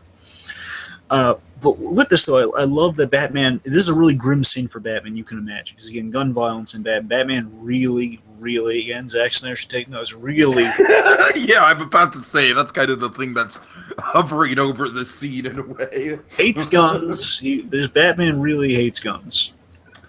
Yeah, well, not according to fucking Snyder, but again, another reason why Snyder needs to get kicked out of the DC extended universe. Yeah, let's not. We're talking about an acclaimed story here. We're not talking about Snyder. No. The point is, I love that Batman's being really grim with him here. Again, it's such a well-written scene, Tiki. And this, again, another thing that blew my. I never would have guessed about Paul Dini. Such the irony of the world hits you on the head sometimes. Of course. The fact that Batman's telling me like you're just being like a little boy here, just playing James Bond. Get the James Bond gun if you're actually going to use it. Which again, I love how that's foreshadowed because we see James Bond in the imagination panel. Yeah, just like Batman saying, "Well, every boy who dreams of a gun." At the age Dini was raised at, is probably thinking about James Bond. Again, he knowing himself better than anyone. Because again, what's so great about the scene too is that Dini, it's Dini talking to himself essentially, and Dini saying, "Well, he wants to use the James Bond gun." That's Batman making fun of him for using the James Bond gun. Right. And again, let's get us to the next page. There's just Batman kind of reminding him of a vow here, of the vow he made about they get to him taking aim on the brother. Taking aim on the brother. Oh my God. Oh, so my God, this scene right here, folks, just what leads to it here is just Batman reminding me, well, you made a vow. I honestly forgot about this until you just brought it up. Yeah. This scene is so effective to me. I'm going to tell you, it's such a beautifully written scene. First of all, I love how it's written kind of like almost like traditional like Sunday comic strip art style right here. Yeah. Very loose line drawing and everything. And again, I'm sorry if I say I'm trying to get this without being awestruck by its brilliance. I'm sorry. I'm literally just awestruck by how brilliant the sequence is. Again, Batman being the ultimate kind of anti-gun advocate, just remind him, well, you made a vow too. I mean, it's not just I'm no guns. Period. You got to remind her why you swore off guns. Again, it makes sense that Dini would be against guns, having gone through an experience like this, and then that's maybe a reason he gravitated towards Batman. Batman, kind of an anti-gun guy. Mm-hmm. Is that there was a moment where Dini's just kind of casually, take about to shoot at some ducks and stuff, which still not too nice, but he's about to shoot at some ducks. And this to me, I would be as horrified as Dini. If like he's about to take aim out, his finger on the tree, is this painful memory of almost shooting his brother. And what's his brother's name, Tiki? I don't know. I'm sorry. Look at the panels. Go to the next one. Go there we go. Oh shit. Okay, that's a reveal. That is very true. His brother, one of his brothers, he has two brothers. I believe it's two brothers, and his name Bruce. And I did not know that because No, right? Yeah, that's very serendipitous. I forgot about that from the dedication because I guess I read more of kind of the earlier stuff. I didn't read the bottom part of it, and I forgot. Oh my God, his brother's name's Bruce, which you can imagine my surprise just hearing. Oh my God, he almost shot his own brother, and he's traumatized by it. And the fact that oh my God, his brother's name was Bruce. Just my God, it's just. And then we have this and this is the reason the scene's so brilliant, folks. Look at this last image here. Right there. Batman. I think this just kind of sums Batman up. Like, everything that Batman represents. Like, non-Snyder Batman represents. I tell you, Tiki, this is going to sound very silly, but every time I look at that, it just makes me, on the inside, I'm crying as a Bat fan at the beauty of this moment. I just really am. It's just, no, I hear you. It's very much kind of like the real context of Batman's influence on people, I think. It's Batman showing a kid, essentially. A kid through the guys are kind of fully grown Paul Dini, but he's reflecting on being a kid. He's kind of a kid, kind of learning a big adult lesson in the story. Essentially, he's a guy trying to live in kind of the. He is. Yeah, right.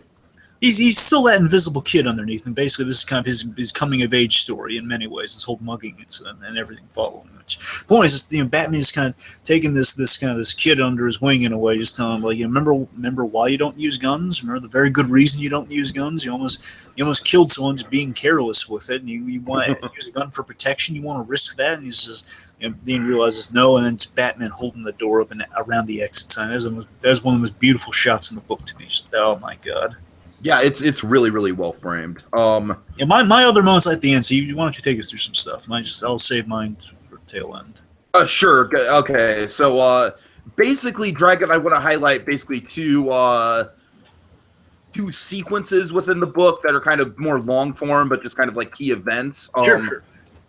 One is the mugging, and then one is the facial reconstruction surgery. The mugging, I honestly don't have a lot to say that we haven't already gone over. I just really love how that scene is framed. Again, I love how we kind of get the cartoon before the serious stuff, with the Looney Tunes Roadrunner thing. I'm sorry, Tio. Can I mention something about the mugging, or? Well, can I just finish? Oh, I'm sorry. Please go ahead. Like, sorry, I was caught up in a thought. Go on, please. Like I said, there's so many good things about how well constructed the mugging is. Like how the real world implication of like he didn't want to come off as racist, and that's essentially why he got mugged, and kind of like the moral gray area that represents. How the mugging is actually staged and how it's lit, and Dragon, like you did kind of want me to get this panel, so let me try and find it. It's a little ways back, but. I'm absolutely haunted by the idea of him not having anyone to come back to. That hit home. That definitely hit home. And sure. Kevin Smith is also floored by this one because Kevin Smith is absolutely right when he says this is proof that Dini's absolutely a writer. If you ever just need like a little card carrying proof, if you just carry this on like a little piece of card in his wallet or something, which proof that only a writer would come up with an idea of this. Brilliant. So really, Dragon, I think that whole, especially how the mugging kind of ties into the whole book. It's a centerpiece of the book. It's really well staged. It's perfectly paced within the context of the story. Like you said, I love how Batman kind of intimidates the muggers later on, and we get kind of like the full light shot of them. Just all throughout the book, I think the mugging is it's so artistically handled. It's brutal, of course. It's you get some really just hardcore shots of Dini's injuries. Like there's no holding back, and I can't imagine Dini's reaction to seeing some of the artwork here, for the first time. Like I said, it's just and then like we said, the cops, the cops just being very nonchalant about it, just kind of being like, well, there's not a whole lot we can do. Look, kid, we're not going to put resources into dusting the receipt for fingerprints. That's just not going to happen. You know what I mean? And yeah, but Batman would have done that, though.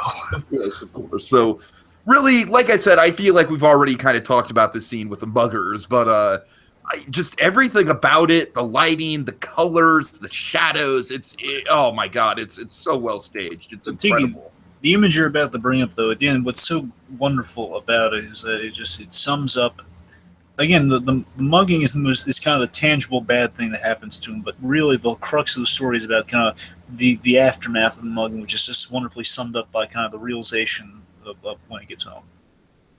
Yeah, sure. Can you kind of riff on that a little while I find the hospital bit? Sure. And also, well, okay, yeah, sure. But it's that moment, the whole mugging scene. I just want to mention something about the mugging scene. Kind of, no, that's a great, wonderful. Just kind of sums up again Dini's arc that he needs to go through. Is realizing again by this point, later in life he's going to get married and all the nice stuff's going to happen to him. But again, right now it's just kind of the crushing realization that the life you're living, kind of living in this, living. Not really growing up. It's kind of a thing that's really holding you back. And it's kind of in the moments of crisis, you have no one to kind of come home to, which is really sad. Sure. And I love that. This hits me on such a personal level because you know what, rereading this story is kind of a grown up moment myself. The scene is so well written when it's so well described when he's getting beaten up and all the little things. And again, he's also mentioned this on the Kevin Smith thing. Again, he's very logical. He had such a moment of clarity while he's being beaten up, knowing what not to do, which probably saved his life, by the way. Just knowing not that you scream out for help and stuff. Right, don't scream, don't try and run. Yeah, right, that kind of stuff. Again, the chilling moment I had rereading the stories because I realized, you know what, I would be dead if I were in a situation. I would have done something stupid. I would have fought back. I would have gotten killed.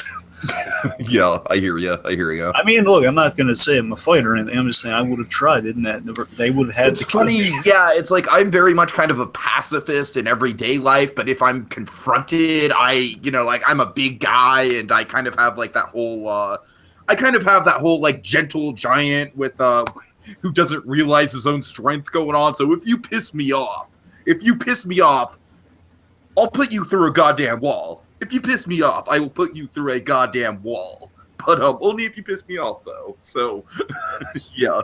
But, Dragon, let me kind of pull up the hospital stuff so we can get into that.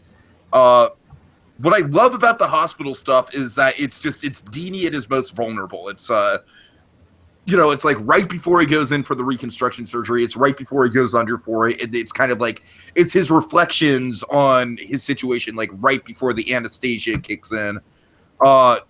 Dragon, this might be the most chilling panel in the whole thing for me. I got to admit. Just, oh my god, it's so creepy. Let me ask you something. Did you ever see the Arkham Scarecrow before this? Yes, I have. Yeah. Okay, I knew what it was a takeoff of, but still, just the way that it comes in, I don't know, Dragon. Just there's something about the staging of it. It's very Freddy Krueger like with the claw. You know what I love about it, TK? I love right here where he says, "Oh, I should have figured you'd be here an hour." Like basically, he's expecting. I should have figured you. Oh, typical. Of course, I love the realization that no, Joker's actually the one you should be worried about. He's just providing anesthesia. And like you said, like Joker, again, it's like he kind of shows up like, what is this interpretation of the Joker? It's almost kind of like an older, like haggard Joker right here. Yeah, man, again, it's kind of Cesar Romero-esque. It's kind of a mixture between Romero and Nicholson. Mm-hmm. See? Yeah, I see it, yeah. Yeah, will you be able to kind of take us to the mugging for when he's walking home from the mugging, or is that too much? Well, I mean, I can't switch to it right away. Okay. All right, let me. Sorry, so I just wanted to mention a moment, but it's fine. I can. Well, I mean, like I said, I'm just going to kind of wrap it up. We kind of have to wrap this up anyways because my parents just went to bed, so I can't really a half hour early. But I digress. Look, I can mention a few quick moments without the visuals. It's fine. It's okay. One I want to mention. Yeah, I love all the Phantasm parallels, and it's like again the stuff I've mentioned earlier. There's a scene that mentioned kind of Bruce versus Bruce fighting off the thugs, and Dini saying, "I'm not sure I can bring that to that scene what you wanted to." Which there's an excellent scene where Bruce Wayne kind of goes up against some not muggers, but he goes up against some guys. They kind of they're robbing a guy, and Bruce Wayne tries to stop, and he loses that fight. But it's a really excellent scene.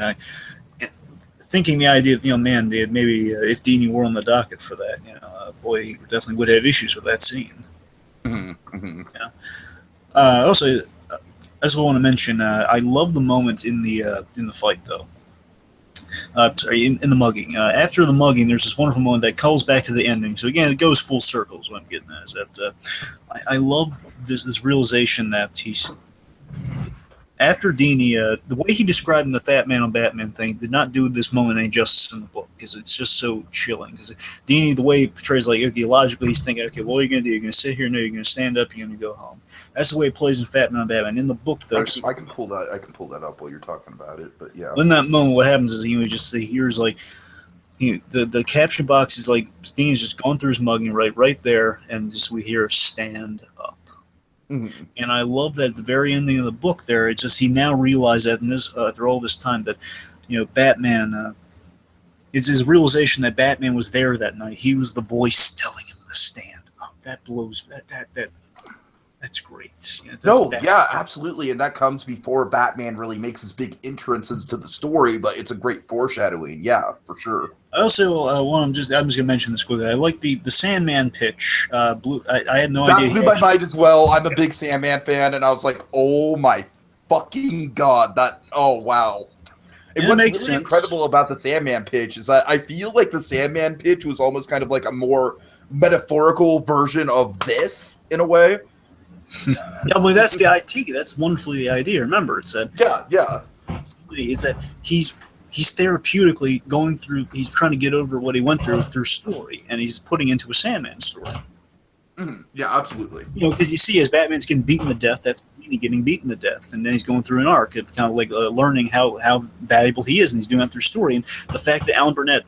It's such a wonderful moment where Alan Burnett kind of shoots him down, saying, "Well, we and this is true with you. It's very, I know this. It's all very like true to life. Just kind of like, all right, look, Neil Gaiman's the only person who writes Sandman. We can't have a character called Death on a cartoon." Tiki, I know the censorship issues with. Again, they weren't as bad as. I know them like a code of conduct. I know what Batman the Animators could or could not do at the time, and they did swear off of doing kind of metaphysical stuff. Mm-hmm. Right. Because they were gonna have like a vampire character, then they said no, let's not do that. Because they were worried about it. Yeah. My point is though with the Sand pitch, I love this though. Again, I love the little breadcrumb trail. The fact that it's Dini's story, but I love that later on that story turned into another Batman the Animated Series episode. Did it really? It turned into Trial, which Trial kind of turned into Arkham Asylum in a way. I can see that. Yeah. Because it's all about Batman's demons and stuff like that. Yeah, Trial was basically an episode where all the villains ganged up on him and they put him on trial. And then Batman, the end of the story is Batman realized, the villains realized Batman's merit in Gotham. Right. And also, Trial was also almost slated for another movie. It's kind of funny. But that eventually kind of turned to vaguely kind of the premise for Arkham Asylum in a way. But I'm not going to bore you with details. Last thing I want to mention, the way Batman Joker is defeated. So if you could flip to that. Yeah, let me try and find it in the comic, but go ahead. I'm going to set it up because the last thing we'll pretty much wrap up real quick. I love, and Tika, this is another idea. Again, I'm sorry if I'm getting so geeked out of this. I love all these little tie-ins. Oh, by all means, geek out. This is your time to geek out, sir. This is your book. Because again, it's like I think I know the answers like the back of my hand. Then they give me exactly. Right. I never in a million years would have guessed this. The idea that once Dini realizes, wait a minute, I give the Joker orders. I know how this works. He pulls out to defeat the Joker. I love that it saves him, by the way, but I love that he just says, well, wait, where am I? What is this? He's in the Batcave. His bricks are being sealed up around him. He says, oh, this is an idea we had for Batman Beyond. Batman Beyond, when you least suspect it, Batman Beyond. Batman fucking Beyond comes in and saves the day. Batman Beyond might have given us the Bruce Wayne and Barbara Gordon dynamic, but god damn it saved the day here. My god, Diggy, this it's so brilliant, man. I love how this plays out, because it does. At first, you think it's a Batman Beyond. It's like, but this actually makes sense. If they don't already have Return of the Joker was an excellent film, which you sense why things worked out. I've seen Return of the Joker. Yeah.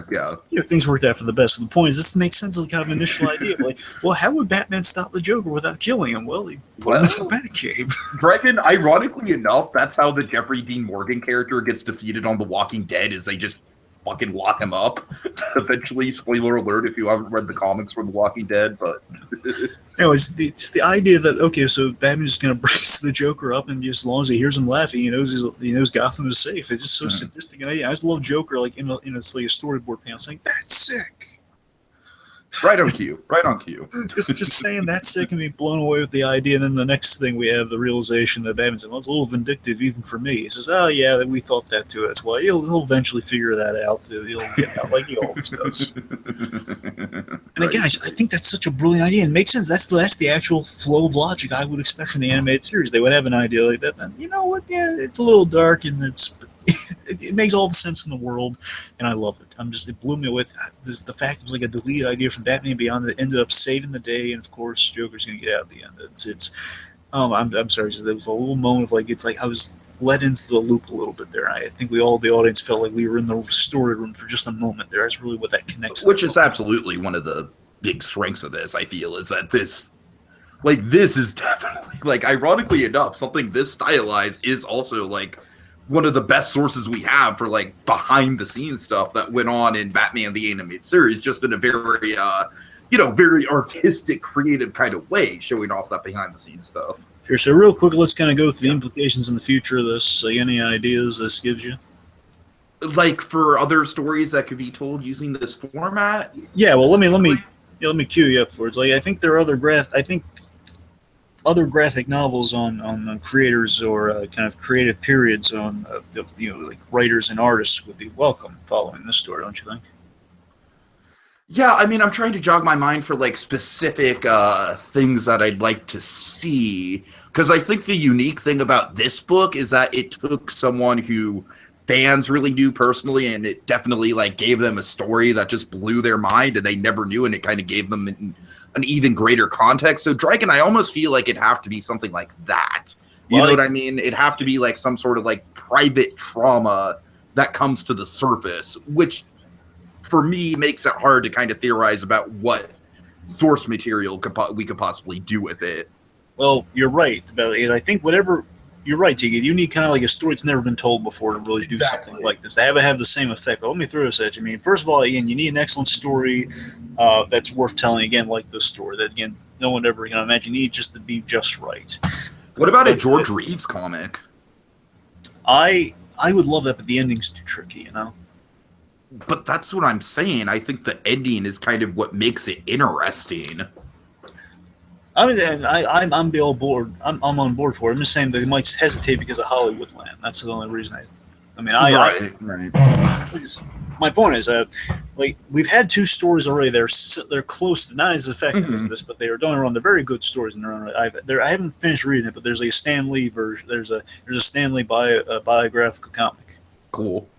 It's really it's good. It's well drawn. It's like about Stanley's life story. Basically, it's not it's a biography in comic form, which is good. The other thing, though, of course, this is like an episode of Batman that will bring you to tears. It's the Dean Tripp story. Have you ever heard about it? I think I have, yes. And there's like a free comic. I mean, the full comic, you get actually more panels from this story. The point is, it is for free. You can find it. See the whole. It's called something Terrible. Mm-hmm. No, literally, it's called Something Terrible. It's about Dean Tripp suffered another horrible trauma, and he was violated as a young lad. Yeah, you told me about that. Yeah. Basically, through the use of Batman, kind of like with Dini here, not in as kind of a trippy way, but as an awesome trippy way. It's Dean Tripp goes. It's kind of a more, I want to say, a little more optimistic version of this story. A little. Okay. But again, it starts a horrible beginning, but ends like a really hopeful journey. Mm-hmm. Point is, those are the two examples that they can even hold a candle to what we've talked about here today. Yeah, I mean, like I said, the only one that kind of springs to mind off the top of my head would be George Reeves. I'm like maybe Kevin Smith might have something. Yeah, I don't know if he's really been through anything that traumatic. Again, we Yeah, don't know. that's That's the what I'm glory. saying. It'd be something we've never heard before if they do. I mean, maybe like Kevin Smith had some sort of incident in his childhood revolving bullying that he's never come forward about. Well, I do know what story I love to see. I love to see the Bruce Willis debacle. Oh God, fuck, that'd be great. You know that'd be great. I mean, I'm not sure how they pull that off as a comic book, like how they'd stylize that, but Well, again, it's more of like a graphic novel, kind of like, again, it doesn't have to be action related, it just needs to be kind of like, conflict. Right. But I have a few ideas. But I mean, I could kind of like pull out like Brian Wilson's story from the Beach Boys kind of comes to mind as something that would be really interesting to see dramatized in a comic book, especially like with all the psychedelic stuff he was taking at the time. You could really get into his head with that. I know I've just been dying to see. I would love to read that Joker book Heath Ledger wrote. Oh my God! Oh wow! Yeah, that would be. I've always wanted to read that book so bad. I've gotten a glimpse at it. I've never gotten to read it. So maybe like a Last Days of Heath Ledger's life comic book. I mean, that would be hard to do, man. I'm saying more so even just saying that out loud, like a Last Days of Heath Ledger's life as a comic book. Just no. I'm not. Dirty. I don't want that. I'm just saying I literally want the book that he wrote just kind of published. And, okay. Right. Basically, his Joker journal. I want that published. I'm also saying like a comic book revolving around Heath Ledger's like acting process, the method acting that he did would be fascinating, but at the same time, I kind of feel like that'd be tricky to pull off without people kind of protesting it. Okay, but let me. What about one on? What about just really quick? What about one on Leto's unconventional methods? Honestly, I would prefer that. Again, for Heath Ledger just publish his journal, but for a comic, definitely do Jared Leto's story. Right. Okay. But here's my kind of pitch. Like very very brief. Here's the ones I could think they could explore. Again, really, bear in mind, like the only story would be ones we don't know. Oh, can I throw out one really quick? Sure. The creator of Pokemon is autistic. And really? I think that'd be yeah. I did not know that. And I think that'd be a really inspirational story, kind of like to show like the world through his perspective, and kind of like how he came up with the Pokemon concept. But I'm sorry, that just kind of popped in my head. Go ahead. Yeah, so these are the ideas. Again, these are stories we do know about, but I think the best story would be one we don't know about. But the point is, these are the ones I could actually think of that might have good comic potential. Mm-hmm. One, Bill Finger, because I always want Bill Finger, and perhaps hell yes. Pitches, basically, these are kind of like one sentence pitches, essentially. It's okay. Like for Bill Finger, because we always need more Bill Finger. Now we've had a book that is close to this, written by Mark Tyler Nobleman. Essentially, think of him as kind of like the storyteller for Bill Finger. He's the guy that he's the guy who's responsible for Bill Finger finally getting credit on the Batman movies. Now this guy, yes. And I've read he had basically it's like a kid's book version of a comic. It's like it's a large version of a comic, and it's basically called Bill the Boy Wonder. And it's about kind of Bill Finger's contributions to Batman, but it doesn't really have a happy ending because again, it's before he got credit. Sure. So I would figure basically do that, but with a happier ending, and perhaps to make it interesting, do it as like kind of like as a testament to Bill Finger, kind of like a mystery comic of Mark Tyler Nobleman himself learning about Bill Finger and his journey to get Bill Finger credit, uncovering the mystery of Bill Finger and fighting for him to get credit. Yeah, I could see that. That's one story. Other story, Neil Adams is one of the best storytellers around. Has had one of the most exciting lives you've ever listened to. Fat Man Batman, you can see proof of this, and one of the best. My favorite thing Neil Adams has ever done. This is definitely story potential. Again, kind of similar thing to Bill Finger, but a little more kind of like Neil Adams as your main character, acting as a hero to the comics industry, basically getting Siegel and Schuster, their cut of the pie, basically getting them credit on the Superman book, as well as like kind of basically preserving comic art, basically all the heroism of Neil Adams in comic form. Great. It'd be very meta too, of like him providing the comic stuff you have now. And I'm going to throw out one other thing that I think would be amazing. What if we got like a full Walt Disney biography in comic book form? I would go gaga for that. There's so much they could do with that. Yeah, let's do a real rapid fire here. Danny O'Neill had a battle with alcoholism, so that'd be great to see. Okay. I'm just saying if Frank Miller's descended to madness. Well, let's not get into it. I mean, look, I'd read it, but I don't know if Frank Miller would be too happy with it. I don't think Frank Miller would sign off on that. No, but seriously, I mean, Danny O'Neill, again, one of the best famous Batman writers. I don't know if a lot of people know that he really battled with alcoholism. They only really learned on Fat Man on Batman, so I think that'd be a story worth getting into. Again, one of the most acclaimed Batman writers. I'm sorry, Dragon. I don't mean to like make light of this at all, but basically what you're saying is let's just mine Fat Man on Batman for like these really interesting personal stories. I mean, that's what I'm saying. I'm not even joking. I'm just saying that's a great source of stories. I'm being dead serious here. I'm all for that one. Speaking of which, pretty much now I think about all my stories. Let's just make the Kevin Smith podcast stories cinematic universe. I've now realized that literally all of my picks are stemmed from information I've gotten from the Batman podcast. There you go. Okay, let me get with my last one. And my last one was more of a kind of a shorter story, but it's like more of a kind of like not less drama, more kind of like fun story, more of a kind of like close to an Elvis meets Nixon story. Okay, bit of levity to leave us on. All right. Yeah. Before we get to like final thoughts here, we'll Dini afterwards. A short kind of like Scott Snyder, Greg Capullo befriending each other story. Because initially, seriously, I know it'd be recent, but these two guys initially they didn't like each other. You like spend a little bit the first act, they're getting we get to know them individually.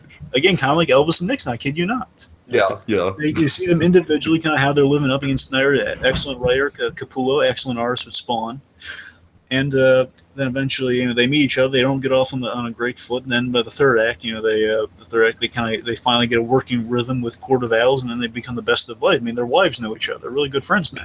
Right. To the point, seriously, there is a story there because now their run has ended, but people really miss them. They did such an excellent job that for 5 years, these two guys became the best of friends and one of the most strong writing teams we've seen since Dini and Bruce Timm, since Danny O'Neill and Neil Adams. These are like the strongest writing team we've had in eras. Yeah. So anyway, those are my kind of pitches for like stories I could even like think of aside from the story we don't know about because that's the only way you can do this story we don't know about. It really is. Yeah. But the point is, we do see potential in more stories like this. Like, could we get like the Ryan Reynolds equivalent to this with Deadpool? Well, Tiki, let's not make everything fan service now. Come on. All right.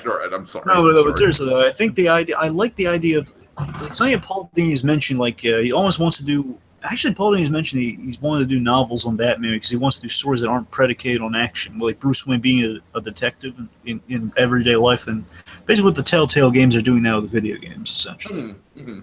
Yeah, basically kind of non-action because now there's a mandate in comics that you always have to have action in your comic, action in the punches and fighting and stuff. Otherwise, you can't just have like slow issues unless they're like part of a graphic novel or something. So I just wish Dini would have the opportunity to do that more as writers in general. Could have more kind of character pieces, like Daredevil in a legal case for an issue, Yeah, exactly. Right. Okay, let's talk about Dini kind of after what we think of Dini after learning about this ordeal he's went through. All right, but we don't really have a lot of time. But, all right, fine. Let's mix it in with final. Dragon, I'm just going to throw it in. I'm just going to throw it to you for the Dini stuff, just because obviously I'm kind of just the novice when it comes to Dini. So just really quick, what are your thoughts on that you just pitched? So with Paul Dini after going through the stories, there's so much more dimension in the stories and interviews now. Like I was rewatching the Fat Man Batman interview he did with about this book and promoting this book, and I got to tell you, there's an excellent moment. It shows you now I have like a whole new level of things that kind of be in the back of my mind while I watch Paul Dini now. If I watch old interviews and stuff, and there's this moment where he mentions he got the Emmy, the second Emmy for Tiny Toons, and you'll notice again following the Emmy story in this, there's a moment of pause. And again, we can see Paul Dini, he definitely gets emotional in places, and why wouldn't he? Again, it's kind of writers, and he gets emotionally invested in these. But you'll notice again, the little pause right when because he gets bringing up the thought, the memory of the Emmy thing. I mean, that's mind blowing. Again, it's like I now like this added. There's so much added layers to Dini's works, and I just basically it's not saying I feel so much sympathy for the guy. It's not that. It's I have more respect for him than I ever did before. Right.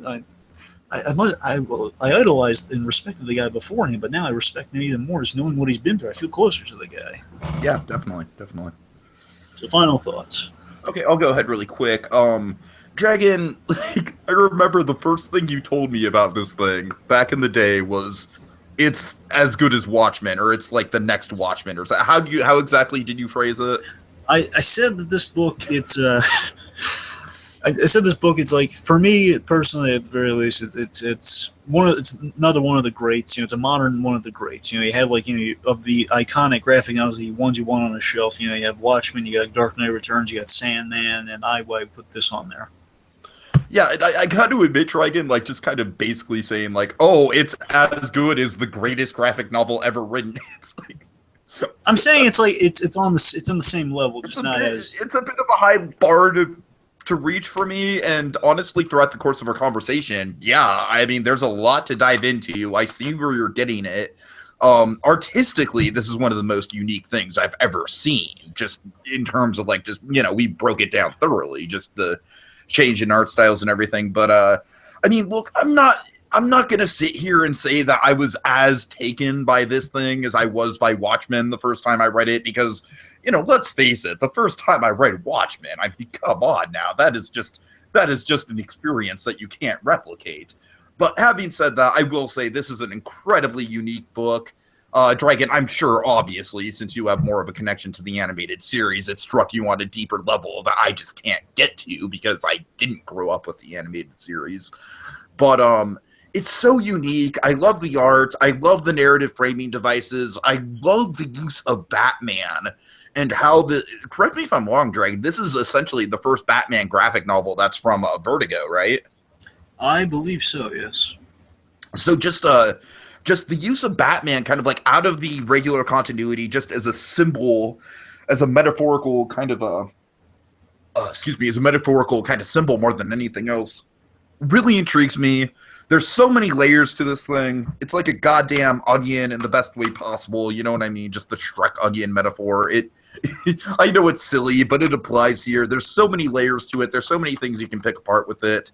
And I'm very impressed with it. I'm not as taken with it as I am by Watchmen because, like I said, that's... Again, I'm not saying it's better. I'm saying I know you're not saying it's better, but that's quite a high bar to reach. But it's very good, and it's very impressive, and I am quite satisfied with it, and I'm glad that I own both a digital copy and a physical copy. So, all right, go ahead. Okay, so final thoughts. All I can say is that I genuinely do think this is Paul Dini's best work, and that's saying something. I think that I'm just saying, as a writer, I think it's like him just. There's a new shade of Paul Dini I haven't seen before. I think it's one of the most impressive things I've ever seen him write. Very effective, and again, I think I'm kind of in the vein of Killing Joke on this one. It's like the things. It's literally 20. In this case, I think this is better than Killing Joke.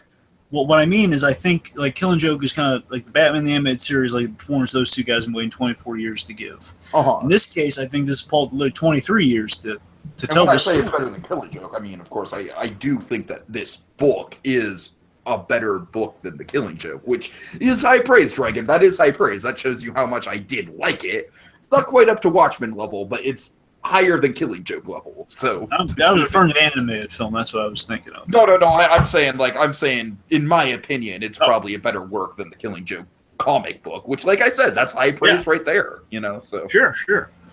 Yeah, you know, again, for me, it feels like a story. It's like this Paul Dini story is 23 years in the making, and it was very well told. And again, to me, it is the best thing I've read this year. It really is. Definitely, so far, this is absolutely the best thing I've read this year. It's people are speculating it's going to get an Eisner Award. Eisner Award being kind of the big kind of I don't know if comic Emmy is appropriate, maybe comic Oscar. I don't know. Right. Yeah, it's the big. It's like there's a Harvey Award, but and Harvey Award's like a lifetime achievement award. The Harvey Award's a lifetime achievement award. The Eisner Award is kind of this like big industry award of some kind. So. Point is, like this, there's a lot of talk about it. I would be shocked if this doesn't get the Eisner Award because it's so brilliant. Again, so far, I loved, Max Landis stuff's come out this year. So I mean, Max Landis stuff has been the best Superman comic. This just to me is the best book period, so far. I will kind of end this unless you have anything else to say with one final question that I'm going to pose to you. Sure. Well, let me say overall again, I adore this story. Again, as an animated series fan, I don't know. I mean, I definitely watching something just sinks in as you're reading it. How good this one from the get-go? So I was like just awestruck with how it just reached me. You know, reached me, and I'm so proud of Paul Dini. Really. Okay, Dragon. So I have a 2-word question for you. Ready? Instant classic? Question mark. Yes. Okay. So that sums it up. All right. So Dragon, I am so happy that you're so taken with this. It's kind of like one of those things, much like Deadpool, where it's never going to hit me at quite the same level that it hits you, but I can kind of like vicariously appreciate it through you, and even for me, just kind of like outside of just all the stuff with you. I can definitely see a ton of merit in this. The art just absolutely kicks ass, and just really, really damn good book all around. I'm glad I have a physical copy of it. This is basically the first comic book I bought since going through and collecting Sandman back in the day, and that was like 6 years ago. So yeah, Dragon, you kind of got me back into the game a little bit, and I thank you for that. So all right, so Dragon, any final words of wisdom you want to kind of leave us out with? Not to put any pressure on you or anything. Well, folks, I think if this story has taught us anything, and just fell kind of the killing joke mold a little bit, like all it took Paul Dini. Paul Dini went through like the worst night of his life, just the worst night, the darkest period of his life, and it was literally a dark night. And the story is entirely true. But, he turned that into one of the best stories of his career. So, folks, anything is possible, and just if there's a story worth telling, you got to work at it. You got to really put it out there, but you just got to make sure you tell it with as much kind of emotion and heart as you can. You're going to get an excellent story like this one. Well said. Well said. All right, folks, thank you so much for joining us. We hope you enjoyed this this conversation about the Dark Knight. And hey, if you like our kind of breakdown of comics and whatnot, go ahead and suggest some other comic books for us to review, because Dragon, we might want to make it a habit. I don't know how you feel about that. This is kind of like a test podcast, but yeah, if anyone has any suggestions for other comic books you'd like to see us review, leave us a comment. We might get to it. No promises, because of course I'm going to have to see if I can actually acquire the comic. But unless they're Scott Snyder related, then that's an instant yes. Okay. So, all right. Thanks for joining us, folks, and may your I don't know. I'm not even going to try and be all poetic with it. So just thanks for joining us. Have a good night.